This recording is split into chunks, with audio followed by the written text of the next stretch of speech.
Good evening. Welcome to tonight's session of Once Upon a Roll.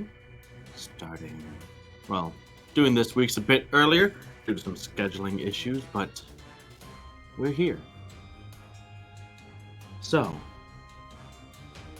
last we left off,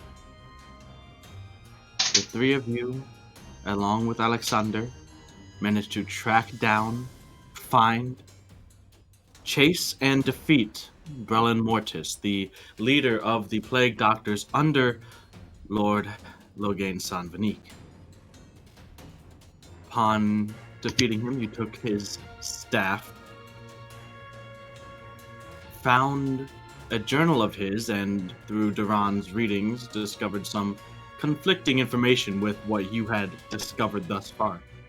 Regardless, you took that to the waiting temple of the Raven Queen, or members of the temple who were waiting outside of the fog wall that led to the manor where Logan and Michelle resided. Through some clever uses of distractions and some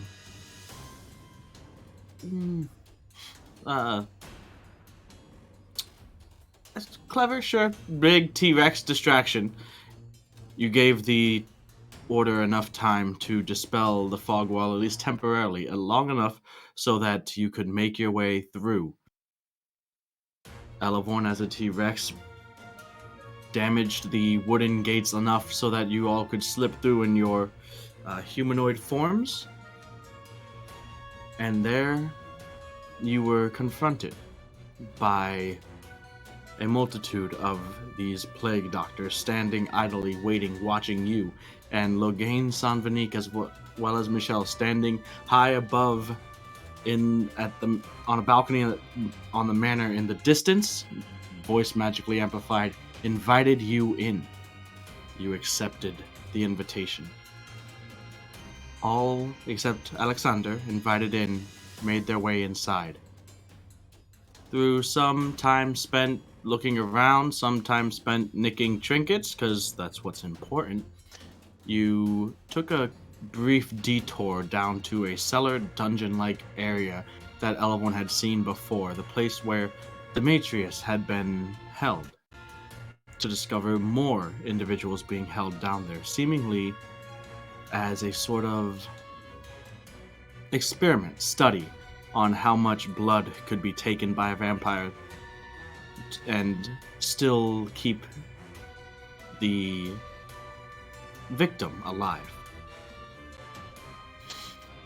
You learned then and later that these people were slaves acquired by a certain Dene Lavelle. And through a long conversation with Logan, some of which may or may not be true based on who you ask, you learned more about the history of the city, that the plague did in fact at one point exist, and that he used his newfound abilities as a vampire to turn those affected, saving them from death in his mind, as well as stopping the furthering of the plague, and that is when his plan was set into motion, to amass a strong force of vampire spawn that would be capable of holding down the city of Worthy and establishing a place where vampires and mortals would live together. Though his methods unsavory, very much admitted by himself, the end goals blinded him to any injustices he may or may not have to perform. Through some nice bit of convincing and wordplay, you had convinced him to allow his nephew Alexander access to the manor, and Alexander quickly joined you.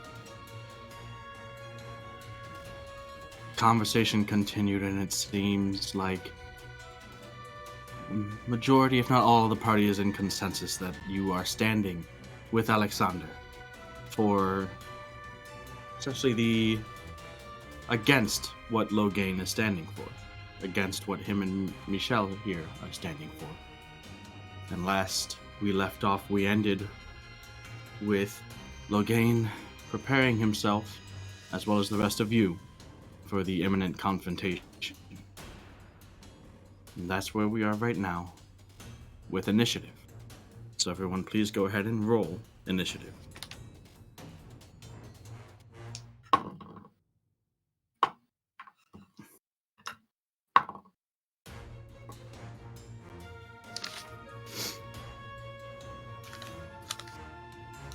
$15. Okay.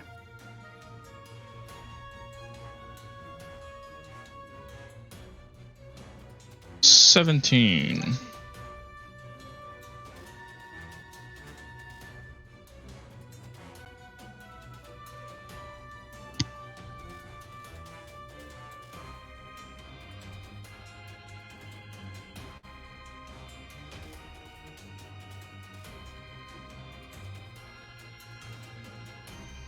Level 1?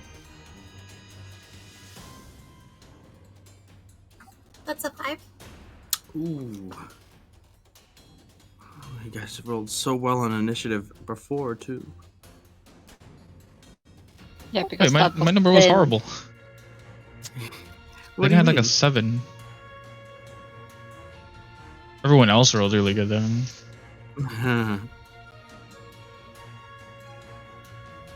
Okay.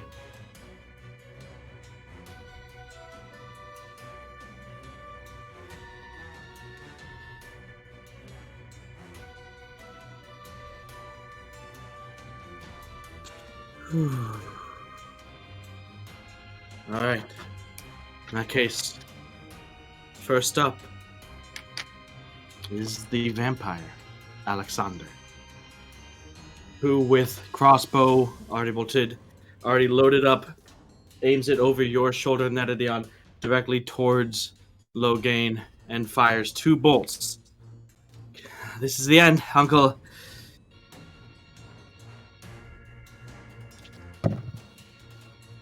And that is first a natural 1 and second a 24 to hit. So 1 miss, 1 hit.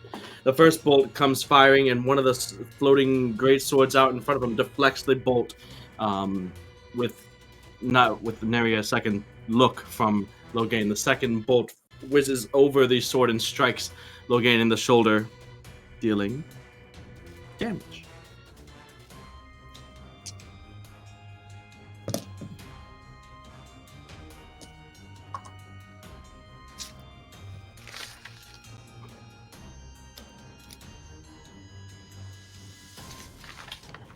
After that, he's going to swing around.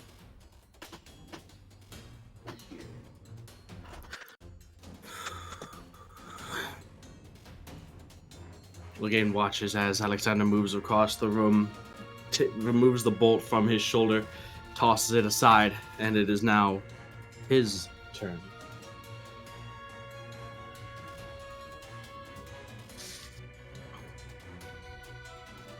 He's going to look directly ahead towards you, Duran. He's going to say,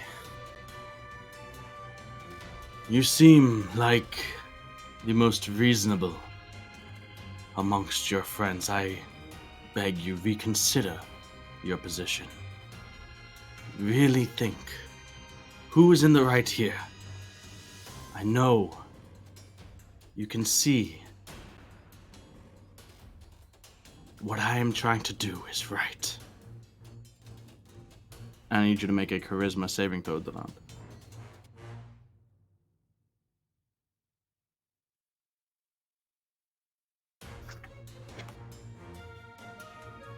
Or, hold on 1 second.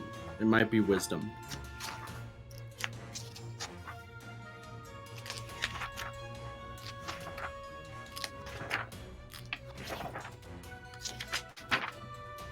Yeah, wisdom saving throw, Duran. Yes, I should just stop complaining about not hitting crits. Is that a 20? It's a 20. For a total of... 21. Alright, for a total of... Well, you have the paladin bonus, don't you? Wow, I added my. Okay, sorry. Fucking 27. Jesus. Okay. So for a total of 37, that does succeed. As you're saying this, you do feel the slight warmth encompassing your mind that you had felt when you first attuned to the pendant that you received from Andrea and Alexander, and the persuasive, beguiling force that you feel that you vaguely feel being pressed upon you is easily shaken off. And that is the end of Logain's turn, but then realizing this, the eyes narrow a bit. It still seems a bit dismissive, seems a bit remorseful, not really, but like, again, the having to put down an animal because they don't understand what they're doing is wrong. And the swords move on their own accord. One up to you, Elevorn. Hovering through the air, it comes directly point first at you. And that is a 17 to hit.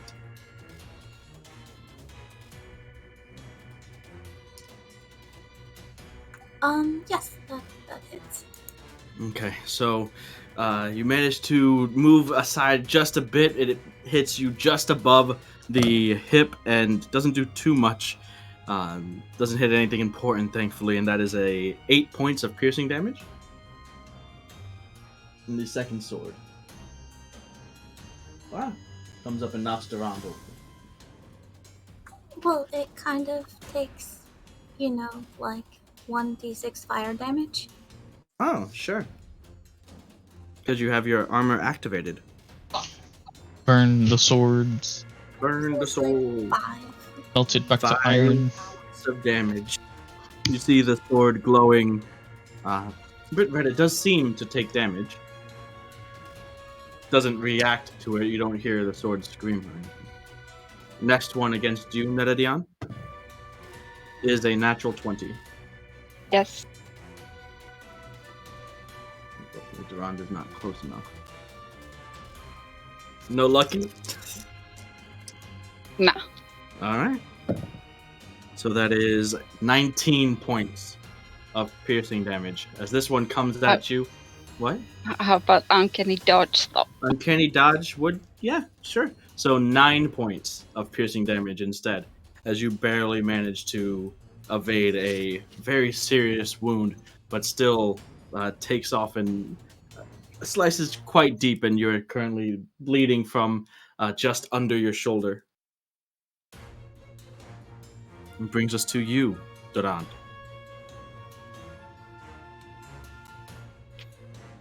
You can see occasionally the eyes of Logain is shifting from each and every person, occasionally focusing on the swords. You can see that it seems like he's in some way in control of them.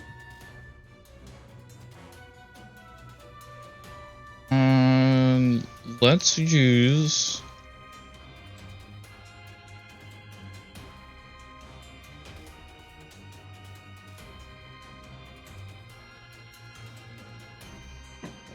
I had to double check if that's actually what the spell's called. What is that? I'm gonna use protection from evil and good. Oh dear. You actually took that spell. Yeah, I scoured through everything like originally forever ago before. That spell. It's one that I've intentionally avoided for a while. I don't know where the from. Oh, because it mentions celestials. I'm like, why does it say from evil and good? All right, so you have holy water that the spell consumes? Yeah. All right. Concentration up to 10 minutes. I mean, it's protection from evil and good, because if you're an evil character. Oh, true. Yeah, there you go.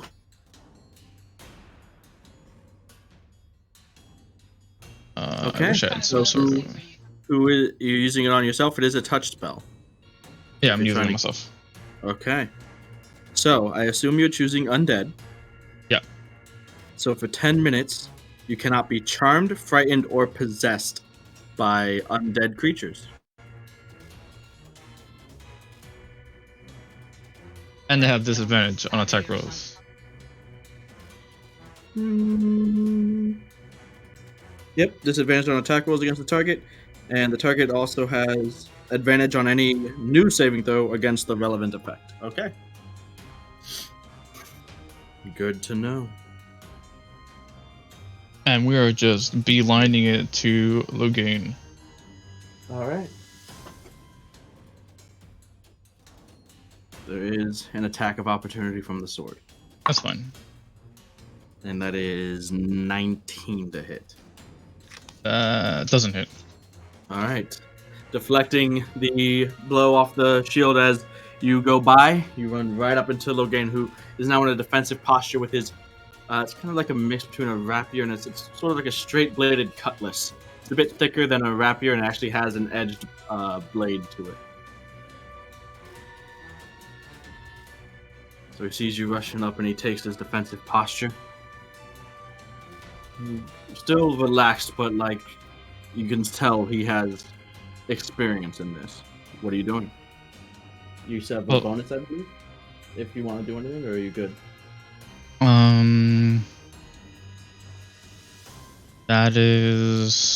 That's all I can do. Okay. At the end of your turn, Logan is going to use a legendary action. And you watch as his body becomes untargetable mist and dissipates from around you and swirls around you and reappears next to Elevorn.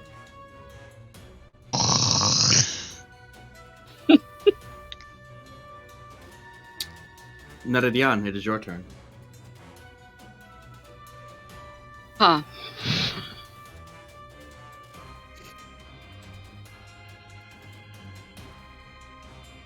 Let's see what I can do.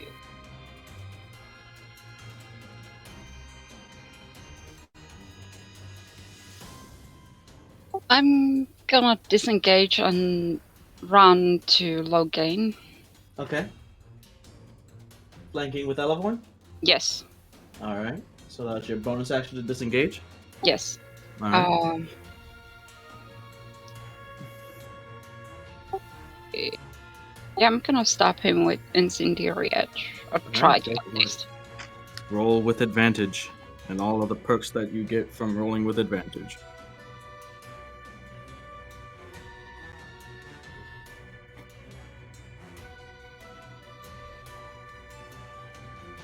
$22. 22 does hit, yeah. That'll do it.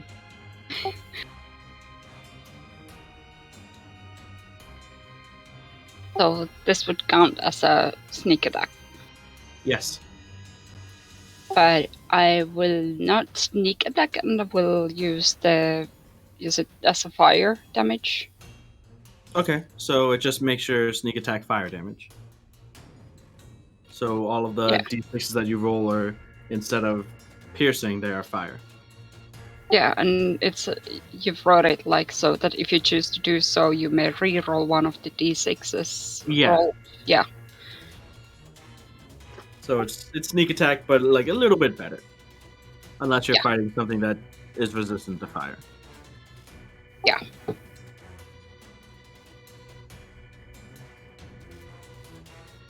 Now to calculate.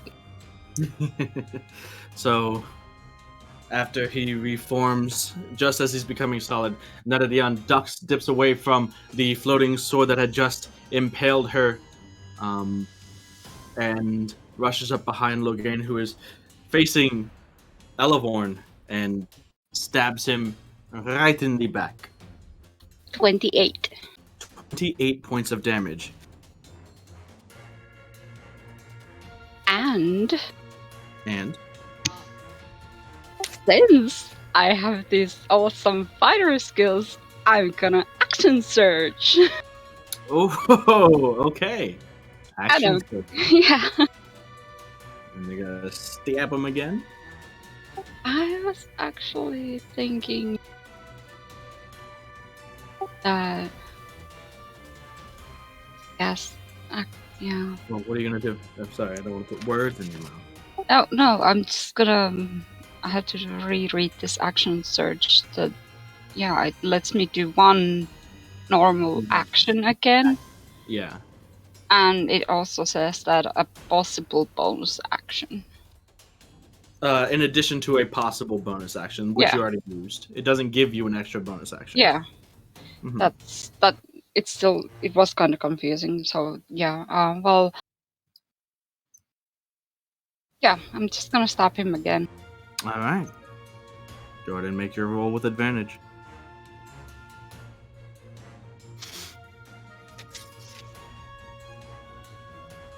It's 22 again. That will hit again. No sneak attack this time. Yes.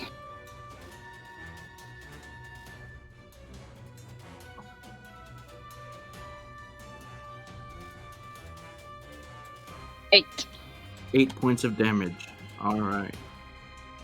So coming up, 2 quick jabs with incendiary edge into his back. One of them leaving this scent of slightly singed cloth and clothing with it. You hear an audible from him as he glances over his shoulder real quick and catches sight of you. Is that your turn? Yeah, that's all I can do. All right. At the end of your turn, Michelle is going to use a legendary action to cast a cantrip at Duran.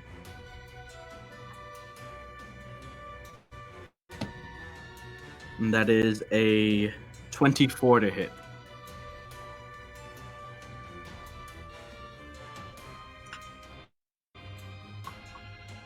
Duran?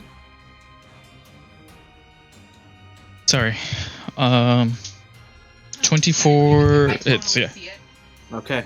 So you watch as she weaves a spell. The air around her hands begin to frost and crystallize, and she unleashes Wait, is that with ray of frost. disadvantage? Would be with disadvantage. You are correct. That next roll was a natural 20. So you nullified a crit. Ah, nice. Terrible rolls. So you take 2 points of cold damage, and your movement is reduced by 10 feet. Sheesh, okay. All right. Logan will also use a legendary action to turn with his rapier and retaliate against you, Metadion. That is 19 to hit. Yep. Okay. So with that, you take 17 points of piercing damage. Okay. That's it. And next up is Michelle's turn. What is she going to do?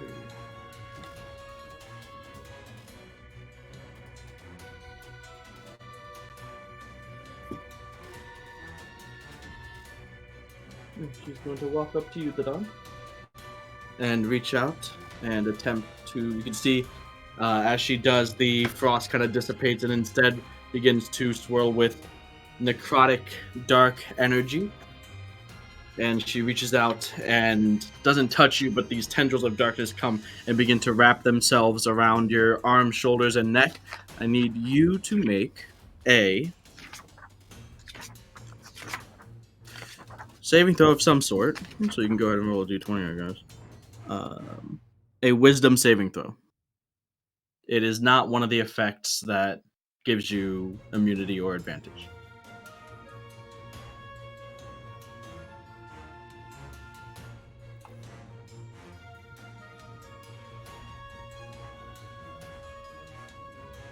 That is a 26. Jeez. Yeah, no, nothing. Immediately, like, there's this ricochet of like sort of divine energy against the necrotic, and it recoils back as she does as well. Oh, bit of a tough one, are we? That's her turn. Next up is Elevorn. Okay, so I don't like things. Okay, that's a statement. Elevorn has been pissed off, and you don't want to piss off Elevorn. Here.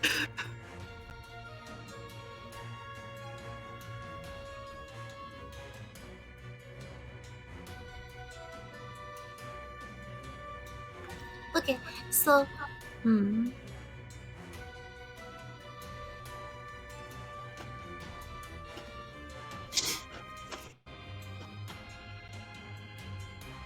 know what? I think that, I would really like to like annoy that person there next to Duran. Uh-huh. So how about, something crazy like, a bunch of owls appeared around her? How many is a bunch? As I try to find the miniatures for this. It's a many.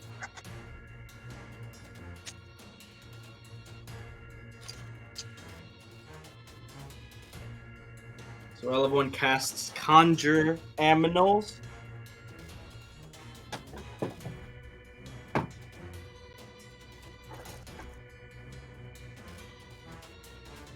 Yeah, so I mean, they're like big giant owls, and there's like 8 of them. Okay.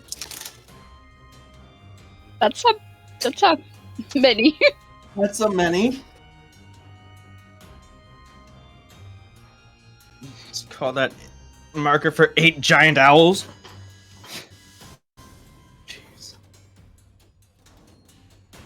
Okay. Are you trying to say that you don't have 8 giant owl I'm trying to meat? say that I'm not going to put 8 owls onto the map. Well, they're probably going to like attack us like with mob rules anyway, so it works. You know. Yeah. Alright, so with suddenly around you and Michelle Duran, there's just a burst of Fey energy and feathers. And there's just a swarm of giant owls that are very cluttered in this space. The room, it's not outdoors. The room is very, a little bit cramped, especially for 8 of them that are kind of constantly flying around, circling, some like beating their wings, hovering down, talons reaching down and raking towards Michelle.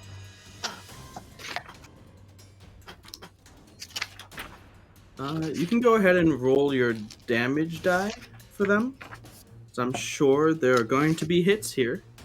I just need to re-find the mob rules chart.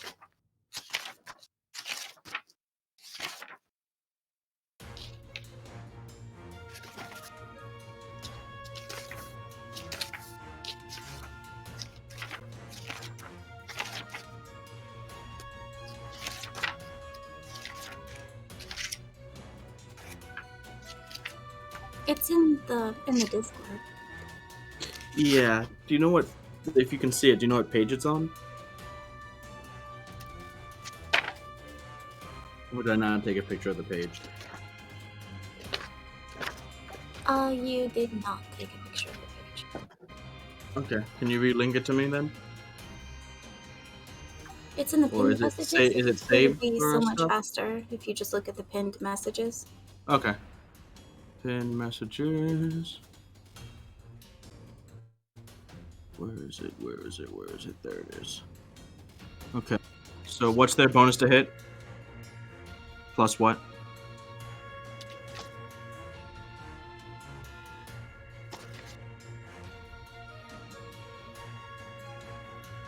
+3. Plus 3? Okay.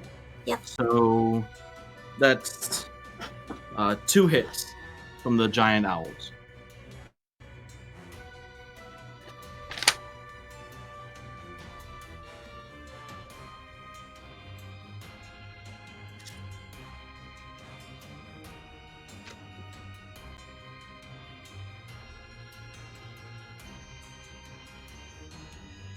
Alright, so I just roll the dice once and then... Yeah, we'll just double it.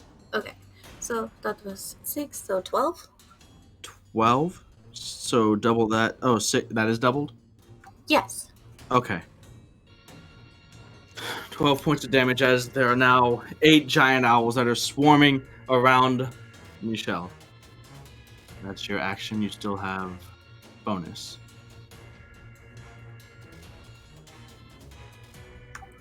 That is all? That's all? Alright.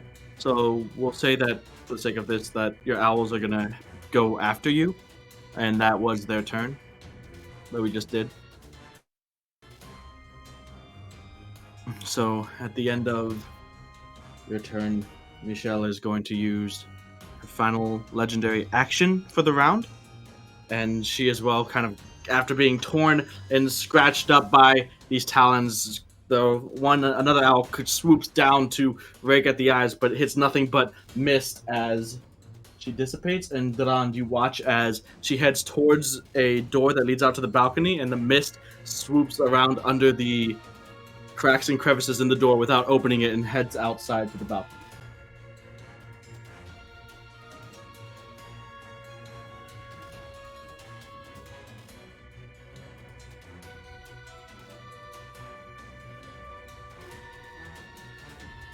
I'll fix that later. Could my owls, as a reaction, try to hinder her? Like, they can't hit her, but they could flap their wings and make it hard. Because it is mist, They absolutely can try to do that, and I will say that it does limit the amount of... It does restrict her movement. Like, she has less movement speed, but she didn't need all 30 of her feet to get out there. So you can see that the mist kind of disperses and goes a bit erratic from the flapping of the wings of the owls, but eventually it makes its way, and she does make her way outside into the pouring, stormy weather, now still looking in towards the owls, towards Duran. And that's Elevorn's turn, so next up is Alexander.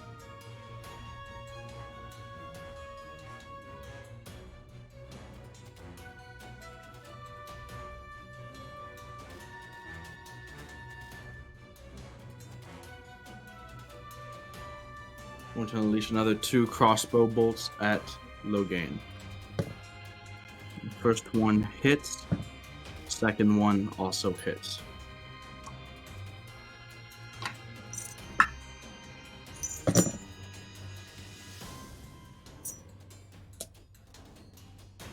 Alright.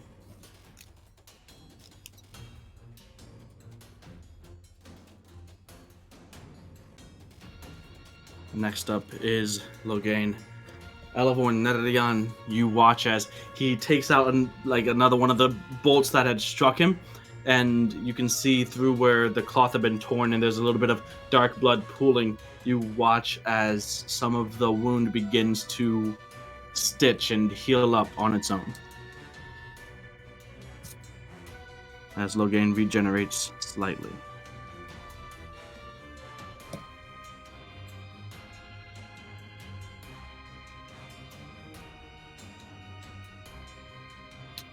He is going to take note of the room, look back towards the owls, towards Michelle, who had just fled the area, back towards Elevorn, who he saw you casting the spell, and he's going to make an unarmed strike against you. That's a natural 1.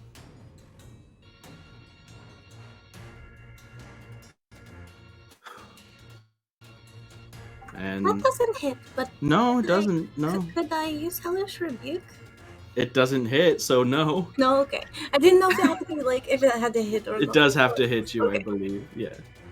Next one is another unarmed strike, and that is a 16 to hit. That hits. All right, but he Now you doesn't do can do damage. it. Instead, he simply grabs you by the arm and pulls you a bit closer to him. He's no damage, but you are currently grappled. Well, then I'm gonna Hellish Rebuke him. He's going to burn. Oh, also the D6 from hitting me. Hold on. I just have to read this because it's not. It's. I think it has to be damage, and only then you can do. I'm gonna read the spell, and we will see. So, Hellish Rebuke.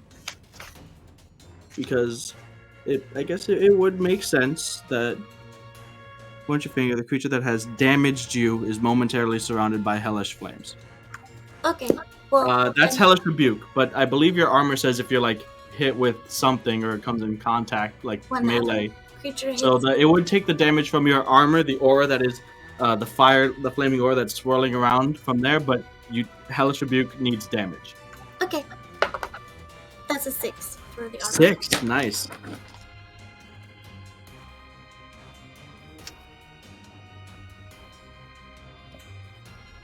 All right. Next up are the swords.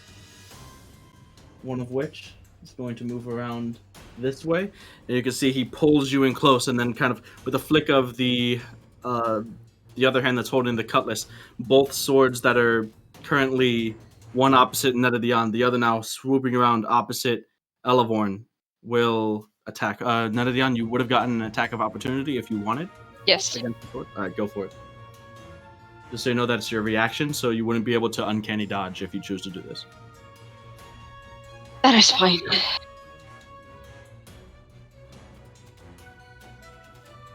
19. 19 does hit as you attack the sword.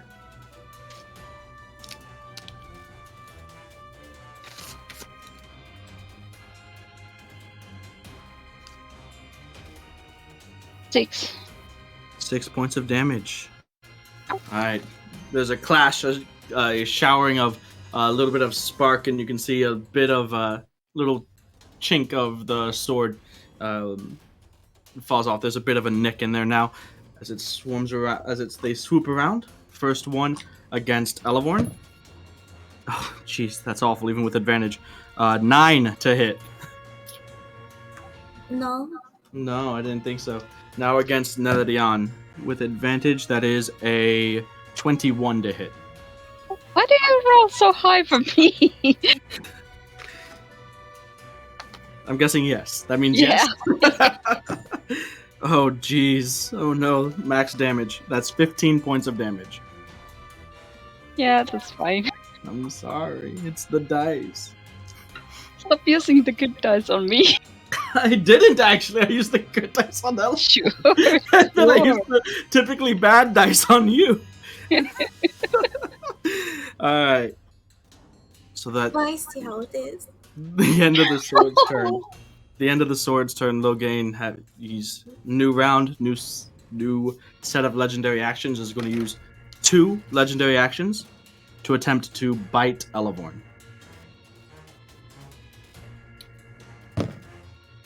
And that is a 20 to hit, not natural. Yeah, well, now he takes damage. Now he does take damage. All right. And the other thing, too. All the fire damage.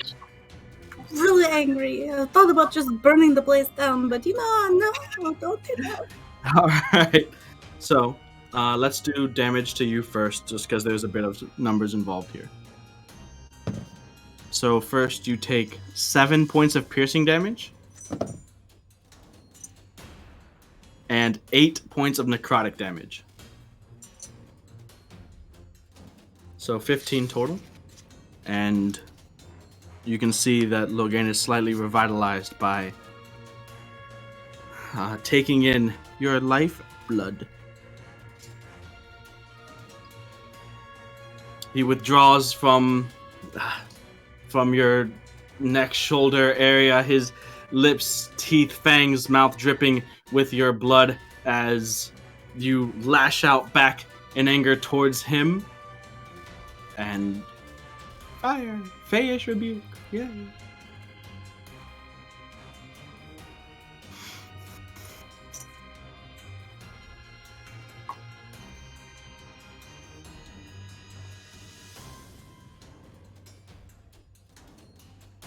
Well, that's like 15 points of fire damage altogether. 15 points of fire damage. Well, because, like, I did the armor thing, too. Can I do that still, right? Yeah. Okay. You can see him, he's showing the signs of battle on him, especially all of the fire. His His clothing is smoldering. He has some scorch marks on him. He even recoils away from the fire, turning his face away from it as it burns up his body. But he maintains his grip on you, Elevorn. I do need you to make a concentration check as well.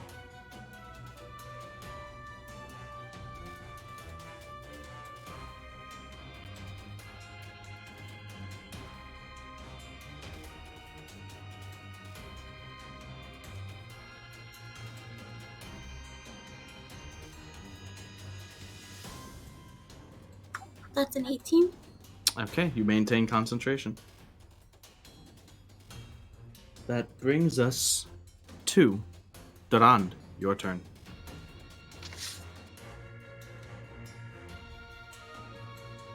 Is there a way outside? There's the door. There's a door right here that she went through. It's currently closed. What about the owls, though?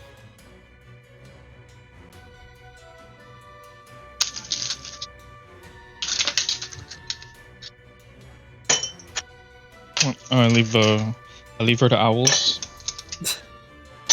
Just gang up on Logan. You leave her to owls.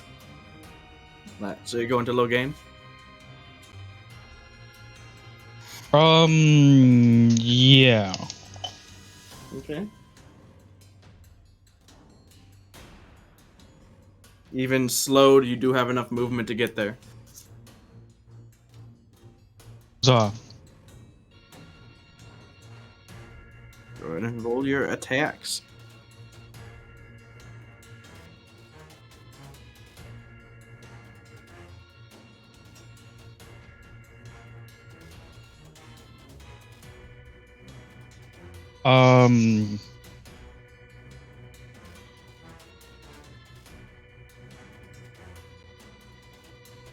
Can I free Elevorn from him?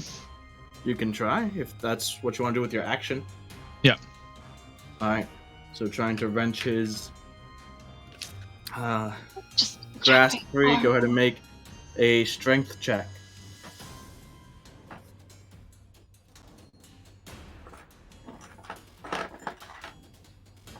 That is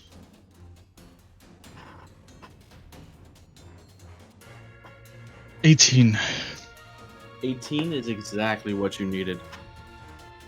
You just manage to pull away his grasp, and you can see as he begins, like the muscles in his hands and arm begin to struggle. He's a lot stronger than he looks, especially with the amount of effort that he seems to be exerting, which is not much, but you do manage to free Eleborn from his grasp. And that's your action. Thank you. He bit me. Who Who does that? Who does that? Says Eleborn. Vampires. Vampires do that, Elevorn. Clearly. Coming from you, what you've bitten more people. I was an animal at the time. Thank you very much. Bless him. I have an excuse. It was my main method of attack. He's got Alright, is that your turn, Duran? Yeah, that's all I can do. Alright, at the end of your turn, Logan is going to use his final legendary action to again turn to mist. And you watch as he goes out back into the hallway, closing the door behind him with the force of the mist and rushing wind. What these chicken ass vampires? He's somewhere out there.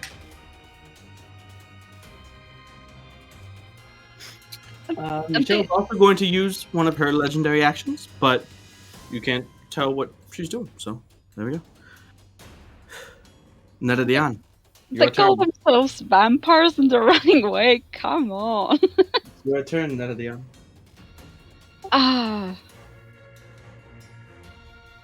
I'm gonna go after him, I guess, and fuck if I'm taking opportunity attack. I don't know. You do take an opportunity attack. Yeah. That's a 18 to hit. Yeah. That is 8 points of damage from the sword as it flies and Alright, so you get to the door. 15. You can swing it open. It's not locked. There, a little bit of the ways into the hallway, you see Logan. I'm gonna. But standing between you and him is Demetrius. I'm gonna run up to Demetrius and just punch him in the face. Okay, make an attack roll. Is it like normal strength? Just strength? Yeah, it'll be just you're not proficient with your fists, so just D20 plus strength.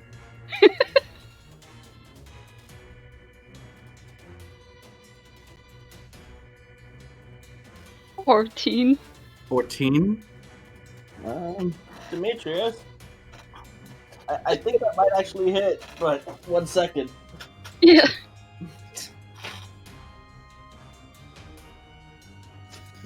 I wrote down all of his stuff. I didn't write down his AC. You think I would have that, huh? It's a 14. Yeah. His AC Yeah. is 14. Yep. So you do manage to punch him in the face. So what is your strength modifier? You deal 1 plus your strength modifier damage. It's 3. Okay, so you deal 4 points of punching damage. Oh.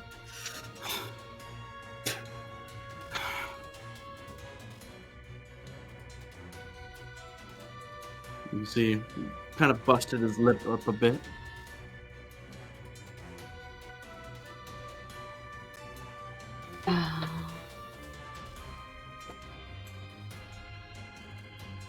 I guess I'll use disengage to go around him to Okay. after Logan. Okay. You managed to just get up to Logan. As Demetrius looks past you, then looks into the room. Is that your turn? Yeah. Alright. Next up is Demetrius. And I need everybody in there. Elevorn, Duran, and Alexander to make, I believe, Constitution saving throws, please.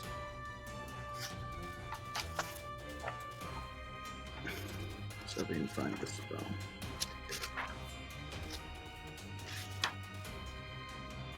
Well, that's a natural 20. Oh.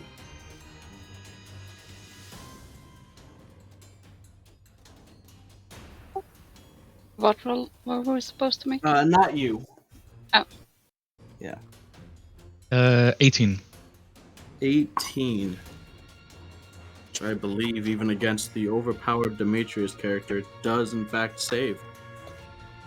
So you guys take half damage from the Shatter spell, as there's a eruption of thunder and just the loud, piercing, glass shattering sound that threatens to rupture your eardrums, but both of you save. So you would take 17, but reduced to 8 points of thunder damage. And I need Elevorn to make a concentration check.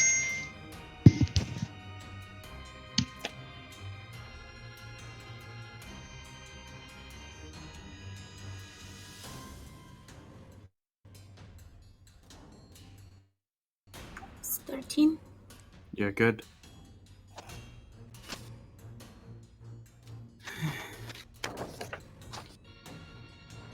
Alright.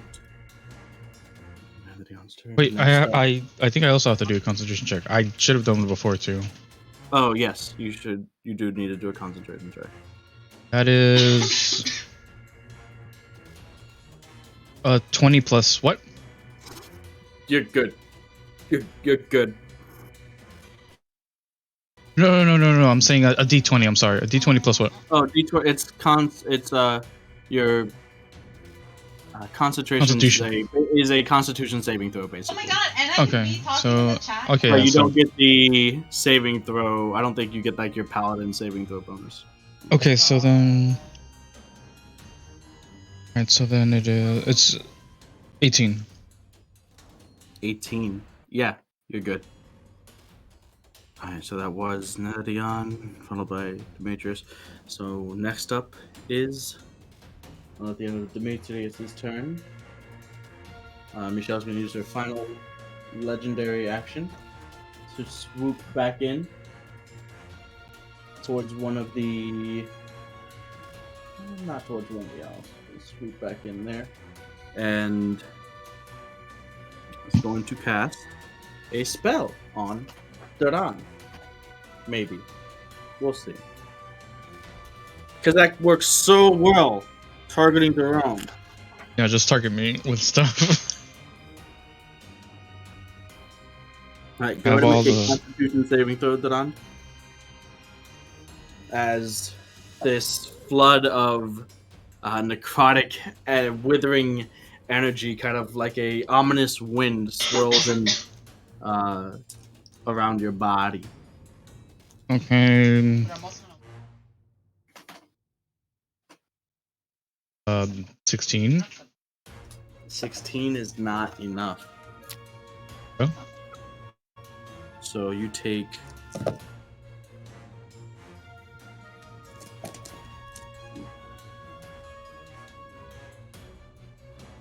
37 points of necrotic damage. And I need you to make a concentration check. As the blight spell, you can feel it kind of like draining the moisture from your body, withering your skin and making it difficult, harder to breathe, as if you had just run like 2 miles in an instant. It's a 19. Yeah, you managed to maintain concentration. You needed to beat an 18. All right, Elevorn, it is your turn.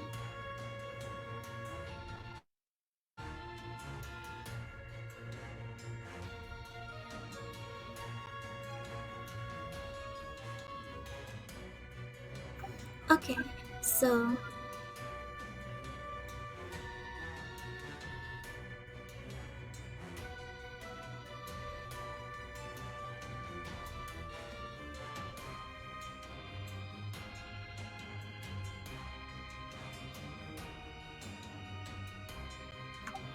I'll just try to hit her with my Fey Blast. Okay. Go ahead and roll to attack, and you see as she's back here, the scratch, the cuts that your owls had inflicted upon her have healed and regenerated.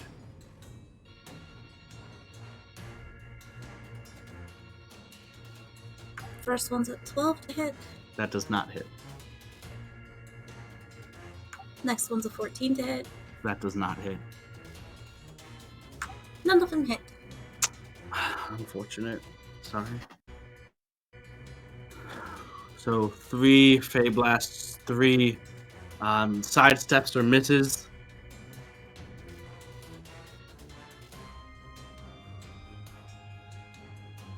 Anything else? No, that's it. Okay. At the end of your turn, Logan is going to use a legendary action to take an attack on you, Nedadion. That's a natural 1. He goes to swipe out with an unarmed strike, and you just dodge easily, telegraphed easily out of the way. So next up is Alexander.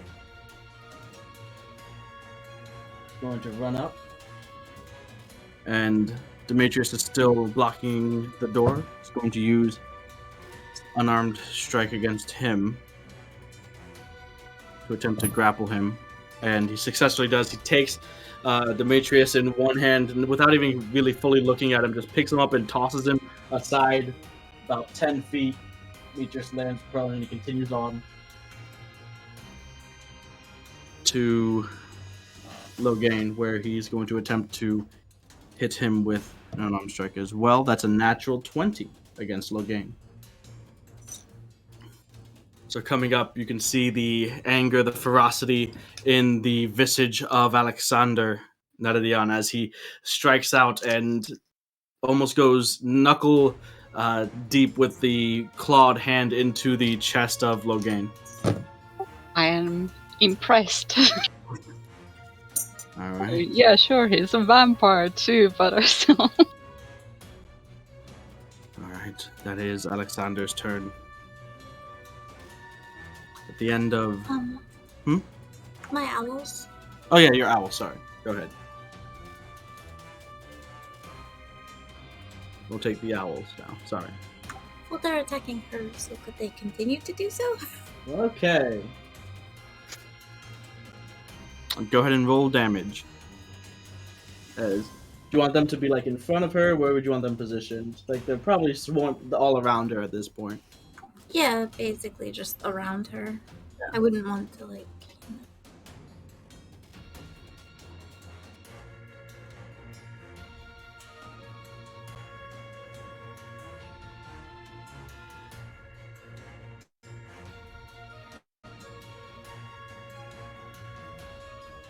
So it's 8 points of damage, so 16 total. 16 total, nice. As you can see, she's getting kind of flustered, annoyed with the scratches, the talons that keep coming down and raking at her face. She has to cover her eyes, and she's trying to focus on the rest of you, but the owls are just getting in the way. Alright, so at the end of Alexander's or the owl's turn, Logan is going to use another legendary action to, again, mist and reform right inside the room. Logan? Or yeah, that's what I was gonna say. Like, wait, what? Alright, so he gets to there then. They're the same. One and the same. Oh no! No, I'm just blind. Alright, so now it is Logan's turn. And those that have visual and can see the wounds continuing to heal, to regenerate.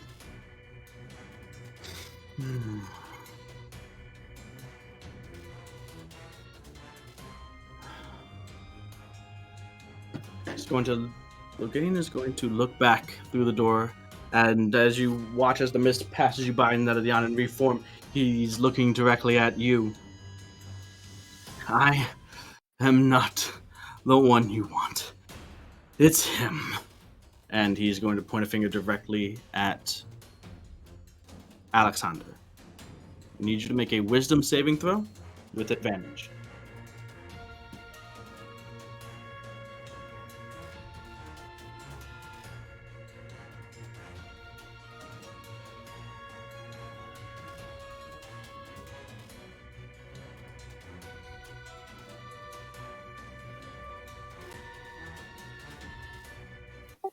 So, can I be applying the amulet thing to it? You can, yes. So that would be 28. 28, yeah. Again, the warmth, the warm, like, sort of protective shield around your mind comes in as the words hit your ears, and you are not affected at all by the attempted charm on you. And I'm gonna flip him off. You can see he's insulted. He still has his movement for his turn, so he's going to go here. Then I'm gonna yell him at that he's a pussy because he's running away. That is his turn. Next up are the swords, which are both going to. You can see him looking to Michelle, who's currently being swarmed and raked at by the owls, kind of trying to bat it away. You can see that parts of her body already are beginning to go into the mist form to once again evade them. He's going to flick his offhand at the swords and kind of make the gesture of attacking, and both of the swords are going to attack Elevorn. First one is a 18 to hit. Yes. Ayo. I want to. Am I close? I'm close, right? You're close enough, yeah. Let me do disadvantage on one of them. Okay, well, since that one... That one went through. Let's just do it on this one. Okay, I kind of went through with it kind of quick, but it didn't give you the chance to react. So yeah, It's been a while. It's been a while since I've used that. So that one was an 18 to hit, so let's see what this new one is as Duran steps in. That is an 11 to hit. That doesn't hit. Duran steps in, blocks the one of them. The second one comes towards you, though, and that is a 21 to hit. Yeah, that hits. Alright, so you do take 14 points of slashing damage from one of the swords as slashes through your arm and starts to get towards your chest area, just leaves a clean line of blood on the marble floor about a foot away from you. So 14 points. I need you to make a concentration check.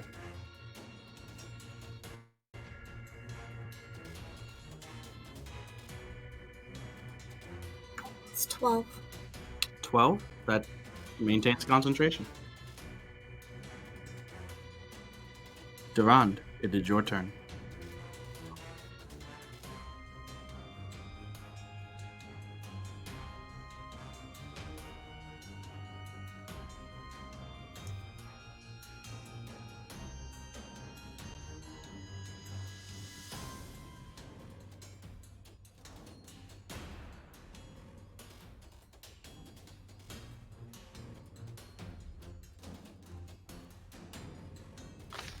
Duran, it's your turn.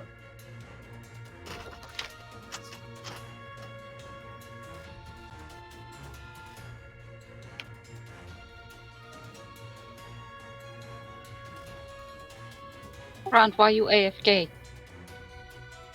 He's Duran is thinking. muted. But yes, I am also thinking. There's much to consider. Yeah, like literally. There is kind of lot.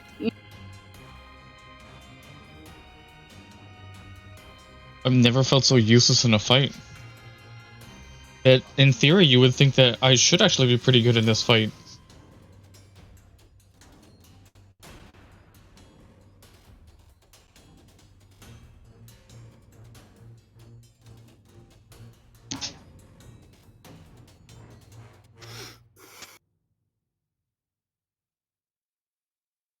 Yes, I'll run to Logan and hit him. Alright, one of the swords does get an attack of opportunity on you. Yeah, And that is a 25 to hit. that does. Alright, you take 13 points of slashing damage. And concentration check. Okay. That is 16. Okay, you maintain concentration. So you're right up in Logain's face.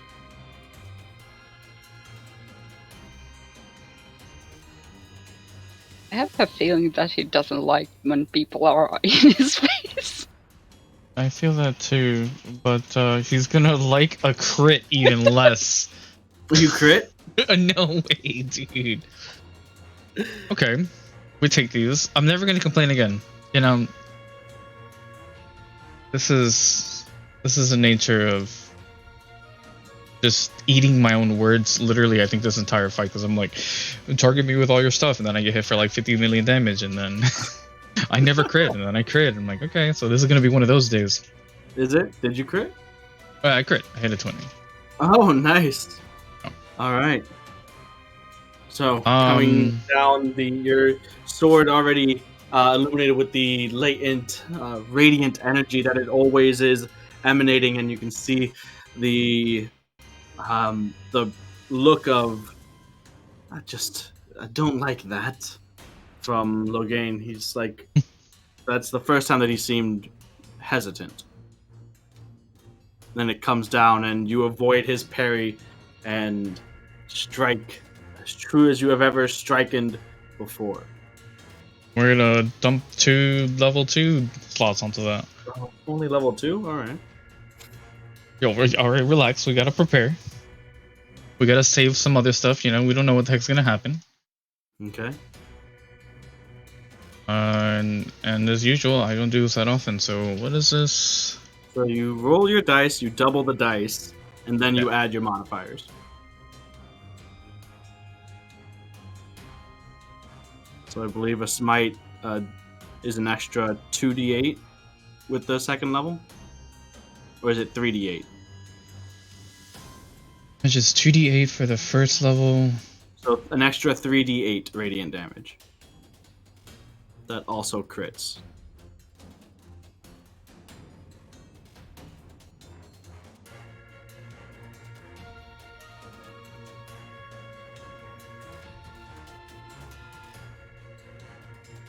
Okay, so 3, 8.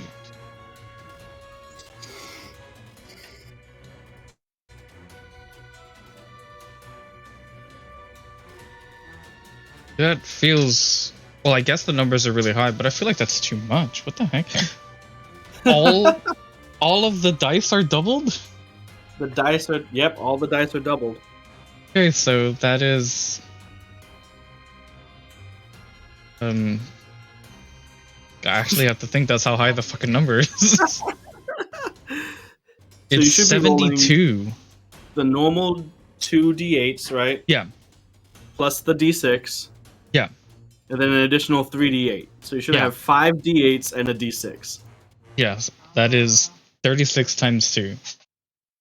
Okay. Not your modifiers aren't double. So the dice is that's No, 72 yeah. plus the dice. Oh, so then it's more. So I didn't even It's add the plus. It's just plus 5 to that. So, it is 77. 77. Okay. So you come down and you strike the radiant energy of your blade glowing even brighter as you channel your deity. You channel Bahamut through your blade, and you strike and carve straight down the chest. A long open gash opens up, and you can see the regenerating that had been going on. It ceases, and it seems to pain him, and he does drop to a knee as he does so, kind of reaching out and grabbing at the hem of your armor, but still alive, still conscious. There's one more hit. Or one more maybe hit. Are you sure? Fuck, man! Don't do this to me. I must.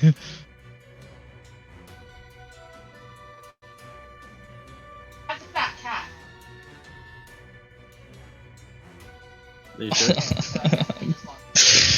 Yeah. I have to log in and then. Go for it.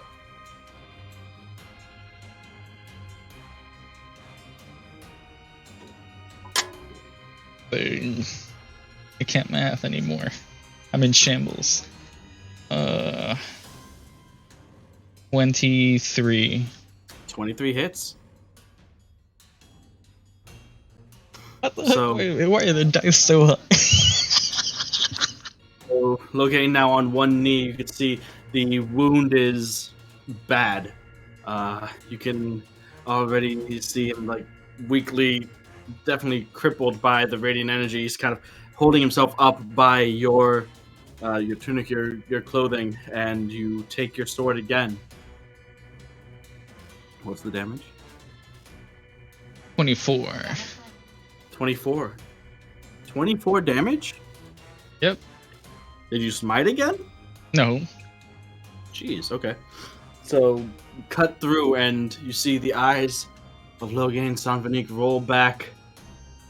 One final gasp, and he falls back to the ground on his back before the body turns to mist and trails out the balcony and away.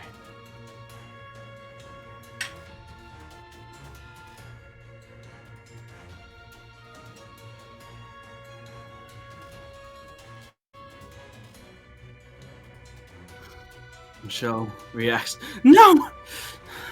And to you, Duran. I have no idea what you've just done. Is that your turn? Yeah. Alright. Next up, Michelle is going to use a legendary action. Mist form and head out to the balcony. Nedadian, it is your turn.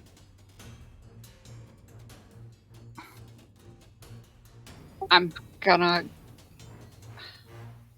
Does the door stay open, or is it one of those that might close on its own too? The door in front of you here? The door's open right now. Yeah, because I'm just wondering how much I saw possibly through the door. Oh, you would have seen Duran finish off Logan, and then the body turn to mist and begin to trail away. Okay, I'm gonna go to Demetrius then, I guess. Okay. Still prone from when Alexander threw him away. He's getting back to his feet though. No, he's not. I'm gonna punch him again. He's trying to get back to his feet until you punch him again. Go ahead and roll the punch.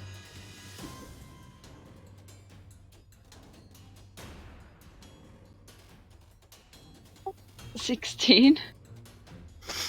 16. That hits. So another 4 points of punching damage. Yeah. All right, and he's getting back to his feet. You just lean over, punch him, and he falls back, Good. fully on his back again. And then I'm gonna yell out to the rest. So, what now? Alexander is going to respond, he would have seen that as well, based on the line of sight. Well, he'll be gone for a while. Probably long enough. It does not seem as if his resting spot is here. We should still finish off the other.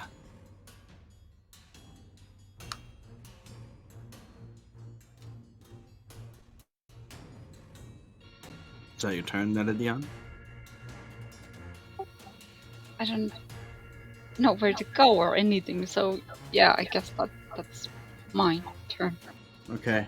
Next up is Michelle. Who, Duran, you're the only one that would be able to see out. She runs up to the edge of the balcony that overlooks the front courtyard in front of the manor, as well as the rest of the city. And you can see she's looking off to the side in the direction that the mist that was Logan had vanished to. She's watching it as it dissipates into the distance, and then looking down to the courtyard, the rain pouring down on and around her. Next up is Demetrius. Nary Deanne. If you could, I don't know if I can. I would please like you to go ahead and make a wisdom saving throw with advantage. No plus 10. Yeah, because he isn't a vampire. He's not a vampire. As Duran found out. 15. 15? Yeah. Okay. Demetrius reaches up after you punch him towards you. You're not on the right side of this, milady. Please see reason. With like a nice bruise beginning to swell in his cheek, and he may, there's a sincerity to his voice that takes you in, and you're currently charmed by Demetrius. Rude. Rude? How How woo? dare he?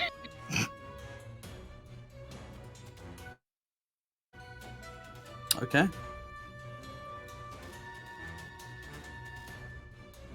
So Demetrius, you're on his side now. Next up is Elevorn.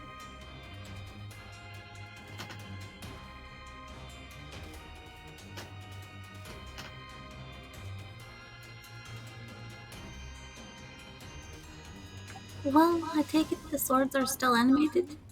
As a matter of fact, they are not. And they fall to the ground and clatter. Clink, clink, clink, clink. Just as soon as Logan's body had dissipated into mist. Okay, so can I move to the door and open it? The one that leads to the balcony? Yes, please. That's Maybe 30 I can. feet. Yeah, okay. Let's say if you wanted to dash, you could. Can I see through the door? You can, at this point, yes. Can I attempt to shoot an arrow through the door? You can attempt to shoot an arrow through the door, I suppose. I'll only do that. Alright, go ahead and make an attack roll, I suppose. Well, I'm trying to hit Michelle or whatever. She's still Yeah, I visible. figured. Okay.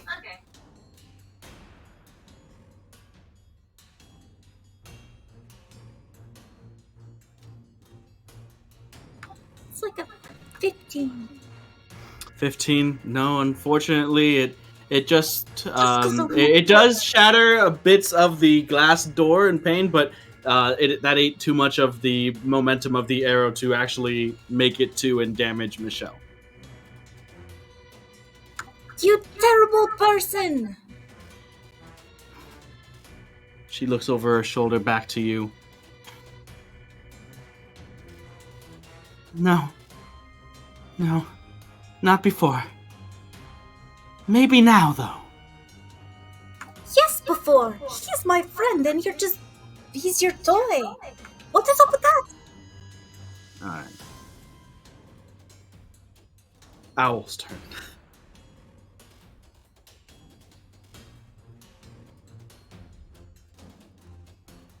Maybe they could break down the door, I don't know, because they can't get out and through it.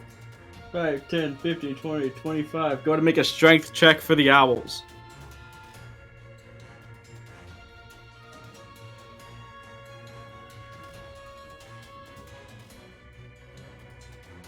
It's 14.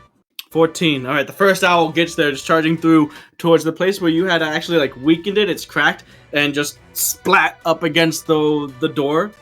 More cracks propagate through it, and then the follow-up owls ram into that owl from behind a second, and then on the third owl, the glass door shatters outwards, and the rest of the owls fly out into the open space on the balcony. What's their fly speed?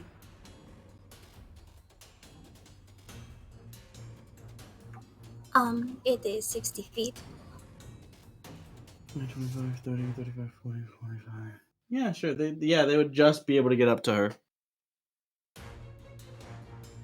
Well, if they can still harry her, but I mean, was it their action to slam into the door? I mean, No, that was part of their movement.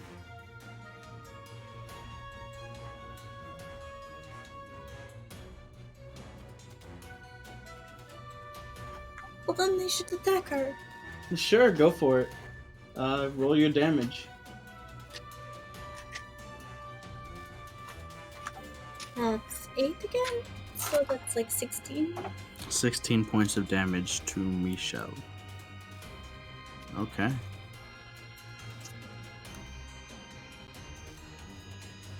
Next up is Alexander.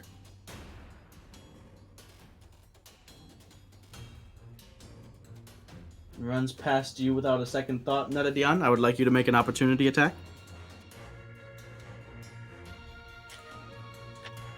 Against Alexander, please.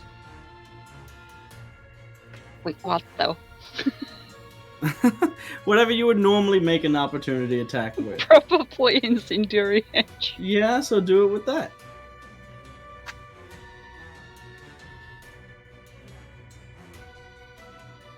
Uh, 11. 11? No, it does not hit. He doesn't even notice that you attempted to strike him. It's half-hearted, like. It's just like, eh. He gets in and calls out,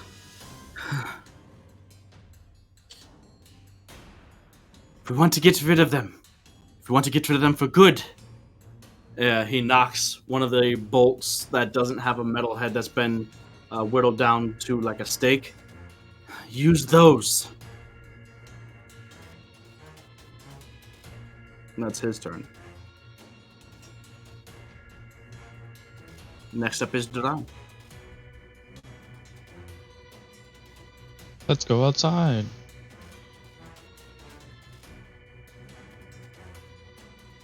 $35 get you just outside into the pouring rain and thunder.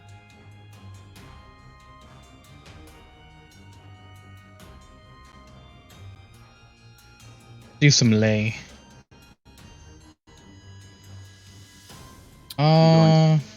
You can dash if you want. I'm gonna use lay on hands. What? Lay on hands. Oh, lay on hands yourself? Okay.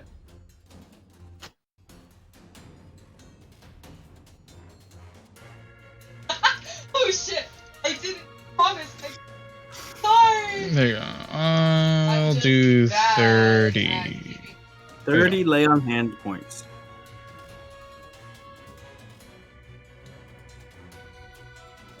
That's it. Alright. She's going to look through the thrashing owls, through the rain. Michelle's going to look towards Duran, and she's going to shout out, "Who do you think it was? You've seen the viciousness, the ferocity of the young ones. Who do you think it was that was keeping them in line, keeping them from ravaging the city? Who do you think it is that is still doing that right now? What do you think is going to happen now that you've gotten rid of him?"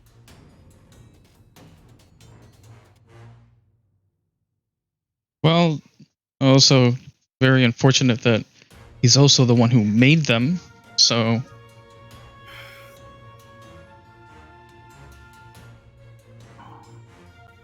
Duran's turn. As a legendary action at the end of your turn, she's just going to, in anger, just slash out at one of the owls. That is a 27 to hit. Oh yes, that is. Alright. So the owl.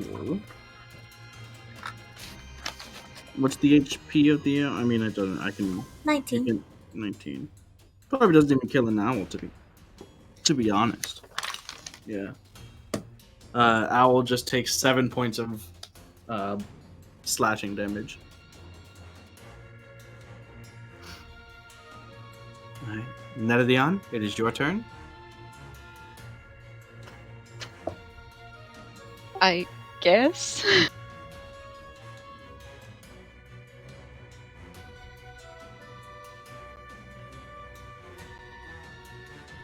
Sneak attack, Alexander.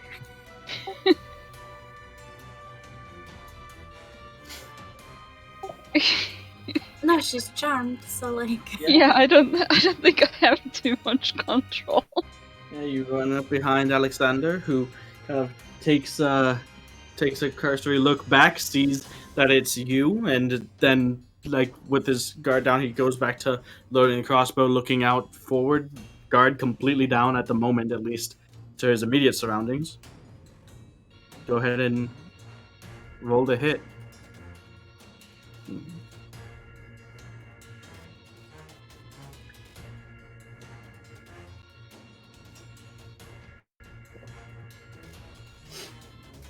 $24. 24 hits. Go ahead and roll damage with sneak attack. I'm sorry, Alexander. No, you're not. Yeah. Sorry, is. Neredion isn't. Yeah.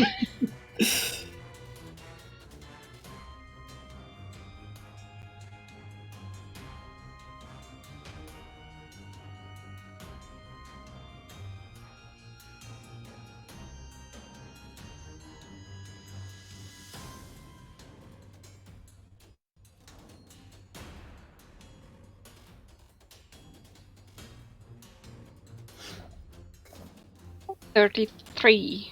33 points of damage.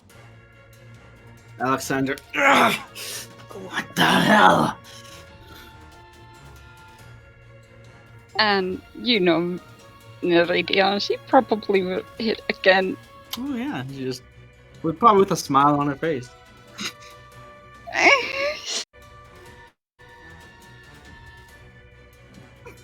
Go for it.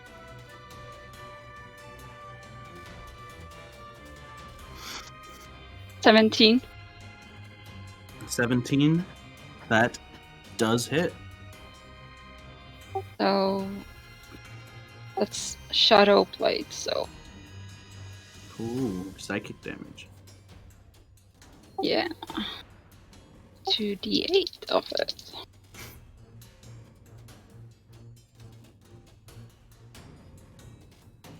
$10 points. 10 points of damage to Alexander.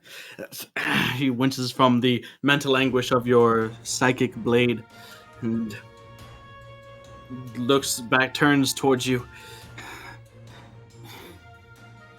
Say? Did not think it would have been you that turned Neridian. I don't And think I would respond.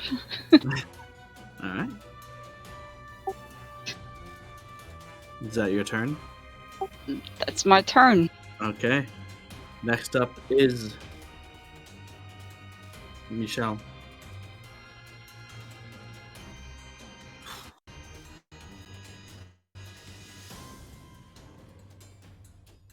Who is going to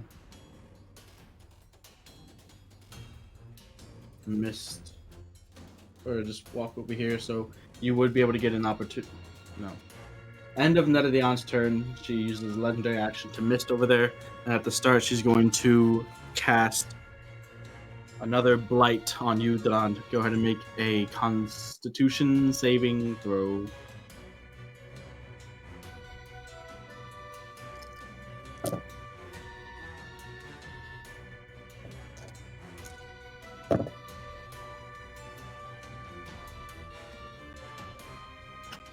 $18. 18. That does succeed. You take half damage. So instead of 29, you take 14 points of necrotic damage. You need to make another concentration check. That's my goal. Oh, 20. Well, I guess You are like still 24. Concentrating on your protection from Evel. Alright, and you Okay. watch as, again, Michelle's wounds seem to close up. That's her turn. Next up is Demetrius, who stands up. Whew. Still have his movement. Gets just in. And you can see he's like focused on getting to Michelle. And he is going to... He has so many concentration spells, it's stupid. Want to see my list? What? I have a single spell that isn't concentration. Yeah, but I think that paladins, you don't really have an option. Most of your spells are concentration. He had the choice to not take so many concentration spells. No, it's a Xanathar spell.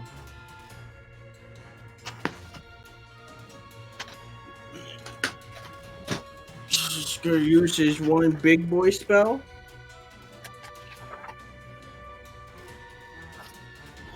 And I need Elevorn to make a Constitution saving throw.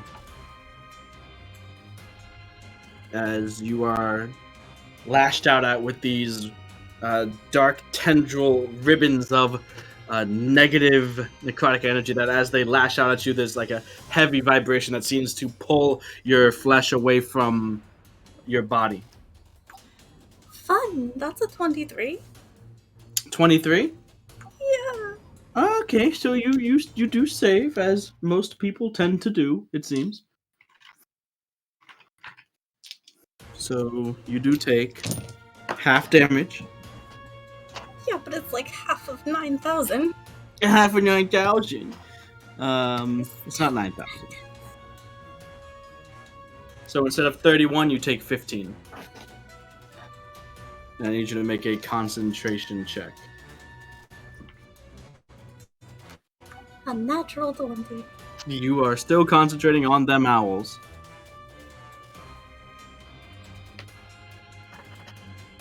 So you feel this, and you get a glance, and you can see Demetrius there, extending these tendrils, these ribbons of dark energy to you, as you steel yourself against the brunt of the damage. Really?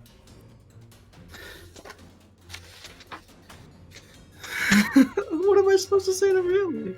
That's what she says to Demetrius. Really? No. What is Demetrius supposed to say to that?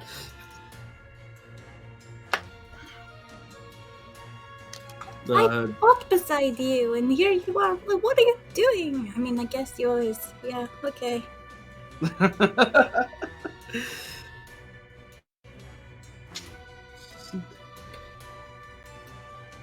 Alright. So it is your turn now, Elevhorn.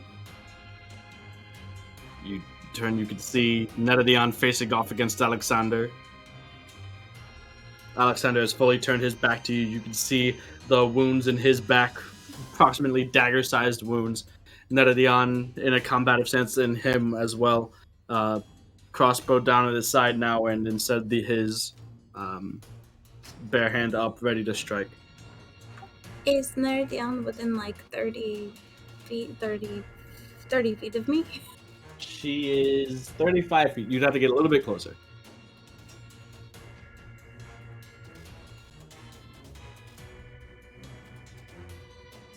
No, I mean, well, okay, I can't make it to her. Alright, thank you. Oh. You could get up to her, yeah. But you could get within 5 feet of her, but she's 35 feet away. So if you move 30 feet, you could get right up to her. Can I run at her and tackle her? Yeah, whatever. Go ahead and make an athletics check. Or an acrobatics, I guess your choice. This would be a grapple. And Netadion, you make the same. Athletics or acrobatics, your choice. Plus 17.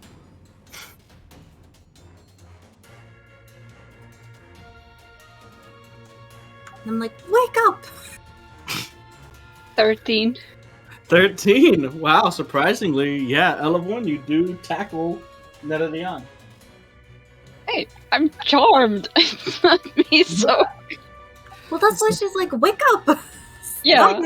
I mean, but the dice are Alexander. working for me because they're working so that Neri could be woken up from the charm.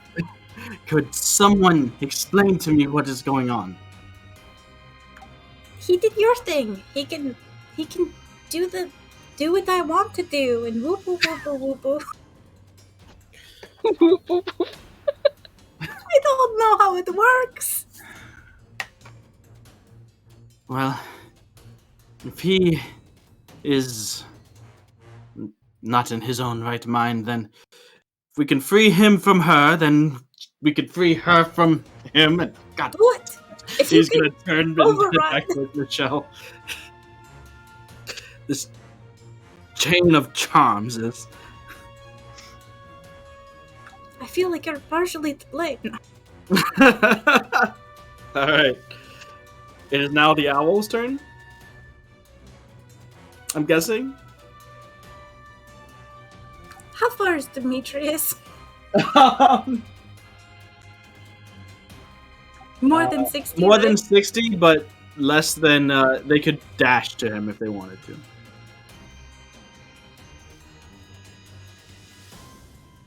No, okay, let's harass this woman more, because that's what I wanted to do all this time. Okay. Go for it.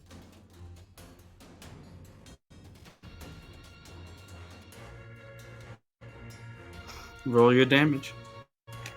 It's 8 again. I don't know how. So 16 again. I'm just writing down the same numbers over and over again. Okay. I was like, hey, that one's a 5. And I was like, oh, that one's a 2. Okay, so that's it.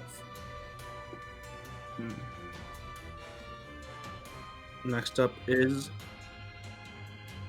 Alexander.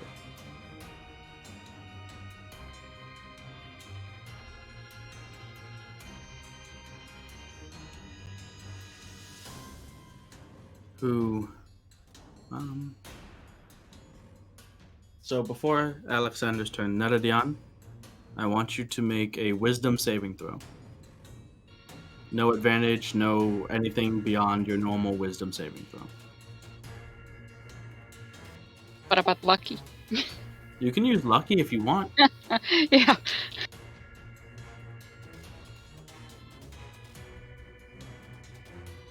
Oh, 18?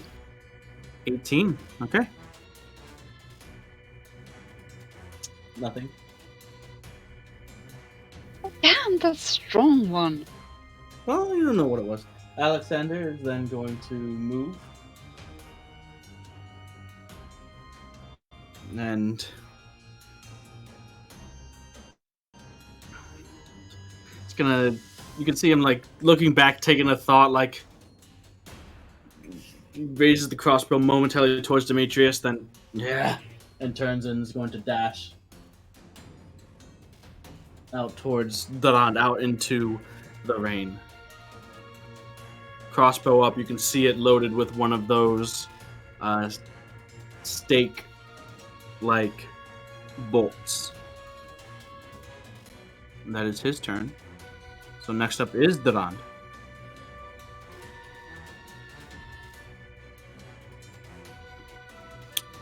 I'd like you to make a perception check, Duran.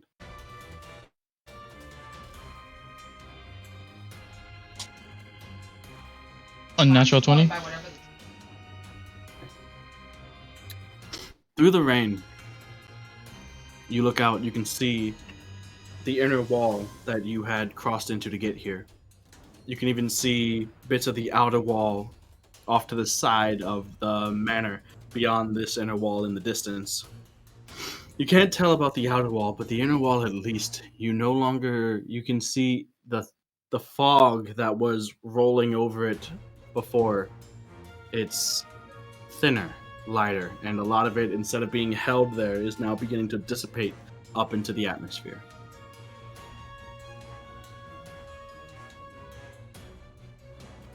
Okay. That's all you can do from this point of view. It is your turn.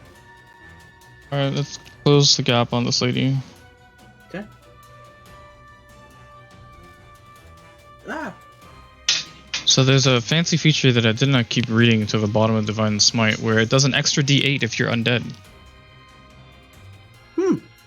So. Does it? Yeah. Nifty. Wow. Nifty indeed. I'm sure that won't come into play. Ah. First hit's first hit is 27. Yeah! Yeah, that'll hit.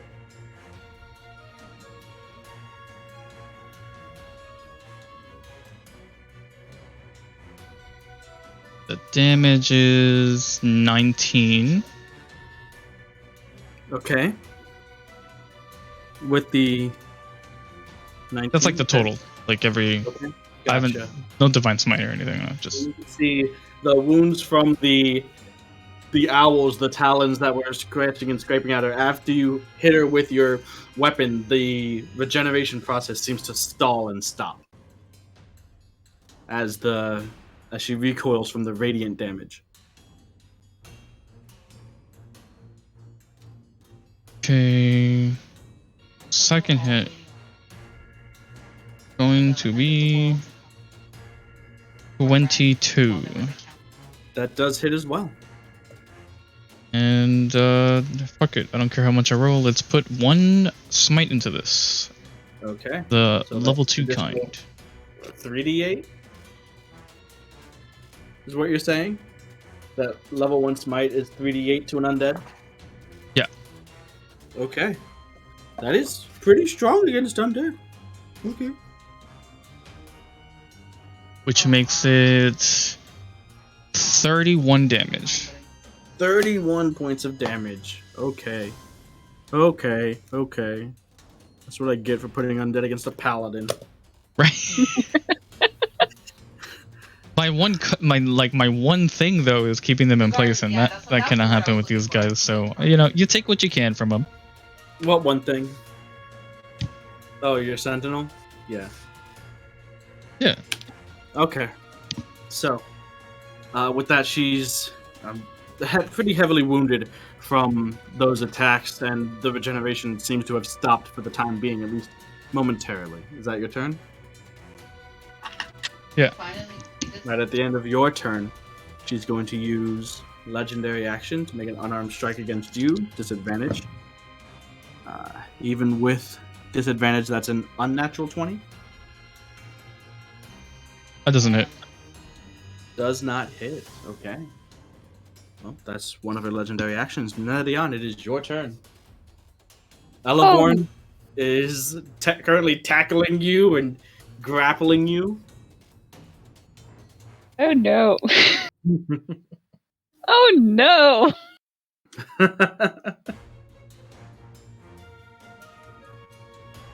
I think I would try to, since she's on top of me, so I would try to roll us like I would be on top of her.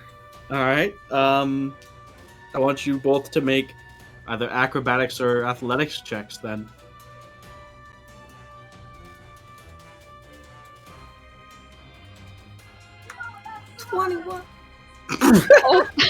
Also 21. Oh my god!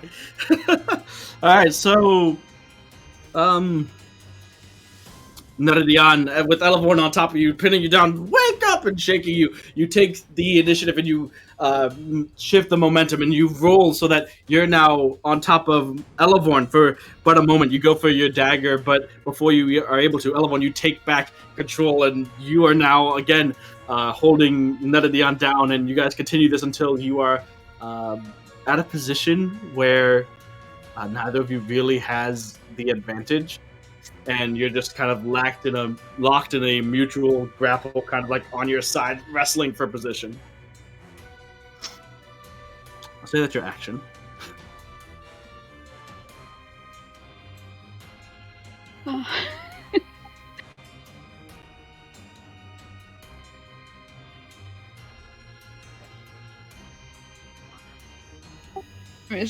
I guess as a bonus action, I would still try to stab her.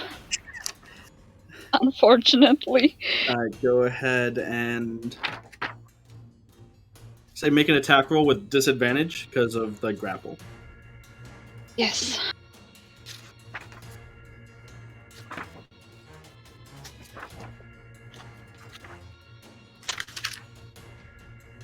But I mean, well, not that I want to die, but Demetrius is right there, so like, cancel the disadvantage.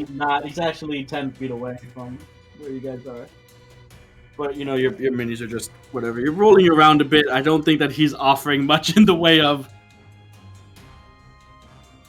flanking to prone people. Is he distracted? Are we distracting him? Come on, it's Demetrius. It's two girls on top of each other. What's that 24. 24? That'll hit, I believe, right? Yeah. I'm sorry. But at least it's not sneak attack. At least it's not sneak attack.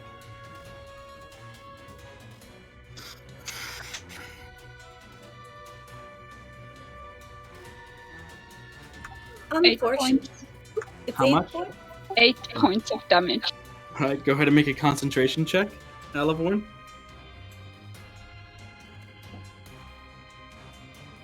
And, I mean, is your armor still on? I think. Yeah. Yep. Those points. 20 is my concentration. Okay. This is more PvP than the PvP episode. So that's 5 points damaged, and then 5 points back to you as you're saved by her armor. And I'm like, no, stop it. Okay, next up is Michelle, who again is going to attack you, Duran, with disadvantage. Whew. 23. That hits me.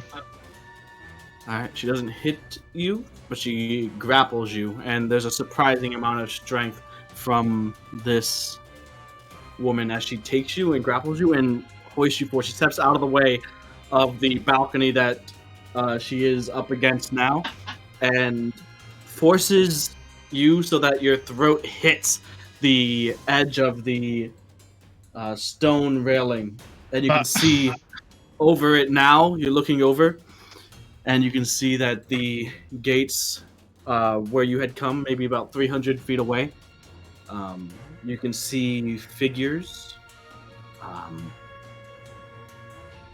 moving and flooding out of the gates. In similar dress, it's kind of hard to see, but you assume, well, with your using your previous perception check, that these are the plague doctors, but less organized, not at all standing idly by, but now rushing, limbs flailing, almost feral, like you've chased down a feral vampire, a new spawn before, and it seems very similar to that, and they're flooding out into Worthy. And then your gaze points downward, and you can see that scaling the building from maybe about 3 stories up, coming up to about 4 stories up at this point, are a handful of spawn coming up towards the balcony.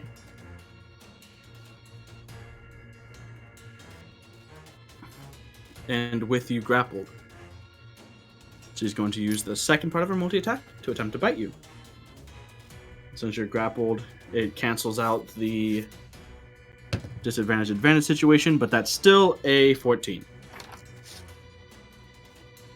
So she goes down to bite you, and you kind of just lash back and kind of catch her in the chin with a headbutt, sort of, and deflect her intentions. But that is her turn. It is now Demetrius' turn. She's going to turn to Elevorn and Netadion, who are currently rolling and jostling for position, and take out his rapier and attempt to stab Elevorn. With advantage, that is a 16 to hit. Yep. Okay. So you take 5 points of piercing damage. And he takes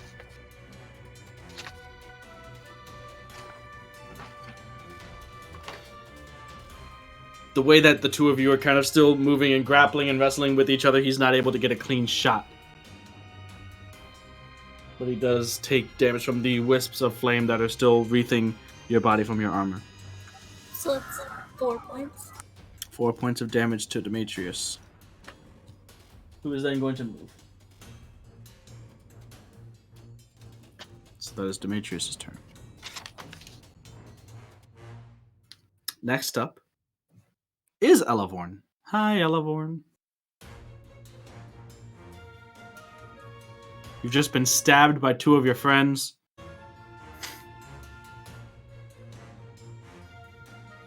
You're still wrestling with Netadion, although you kind of have lost the advantage here, but it's like a deadlock. Neither of you can get a leg up on the other.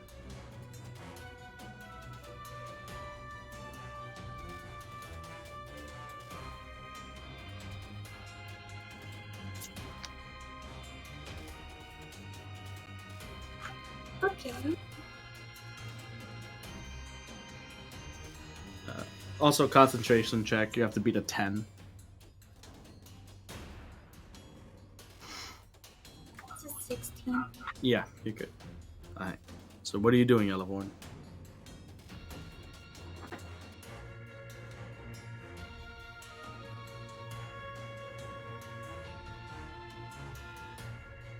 Do your worst. What? I guess the owls are going to disappear. Going to cast Hold Person on there at the on. That is concentration? Yep. Are you gonna do it? Yeah. Okay. So what is that? A Constitution saving throw from Netadian? Wisdom. Wisdom from Netadian.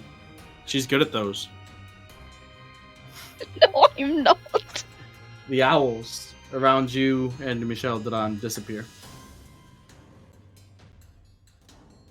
That's a 6.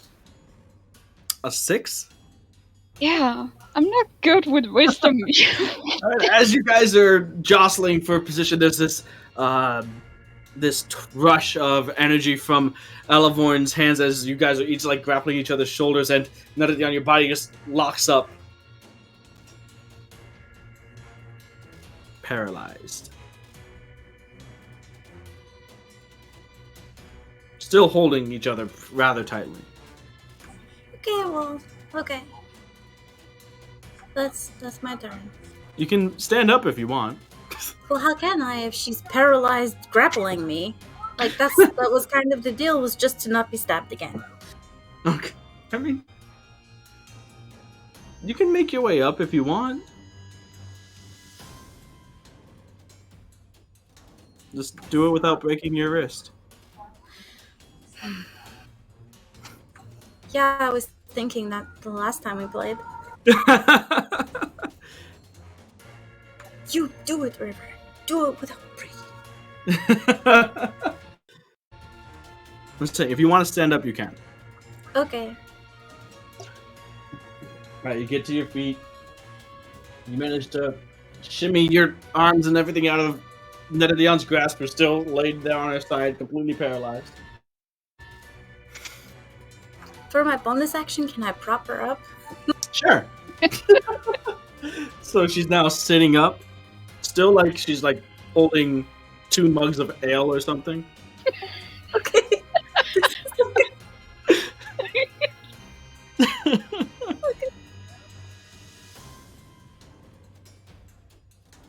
All right. Is that your turn? Yeah, I mean, yeah, okay. All right. Next up, as a legendary action, using 2 of her legendary actions, still grappled Duran. She's going to attempt again to bite you. 17. There's a lot of armor in the way. There's a lot of armor in the way. Can't really find that juicy, fleshy, scaly target. Yeah, she doesn't want this blood anyways. What the hell? Dragon blood. Dragon. Vampire dragons. They don't taste good. Dragonborns. Yeah. Okay. So next up is Alexander, who is going to fire 2 bolts at Michelle. First one misses. Second one hits. And you see as the first one misses, it looks like Michelle is ready to, again, turn to mist and move to escape. But as the second bolt, the one with the wooden sharpened to the point tip, impacts and impales itself into her, the mist form immediately solidifies again, and it seems like she is temporarily unable to do so. And she takes some damage.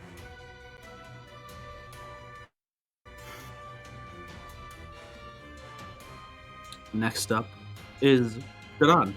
You are currently grappled.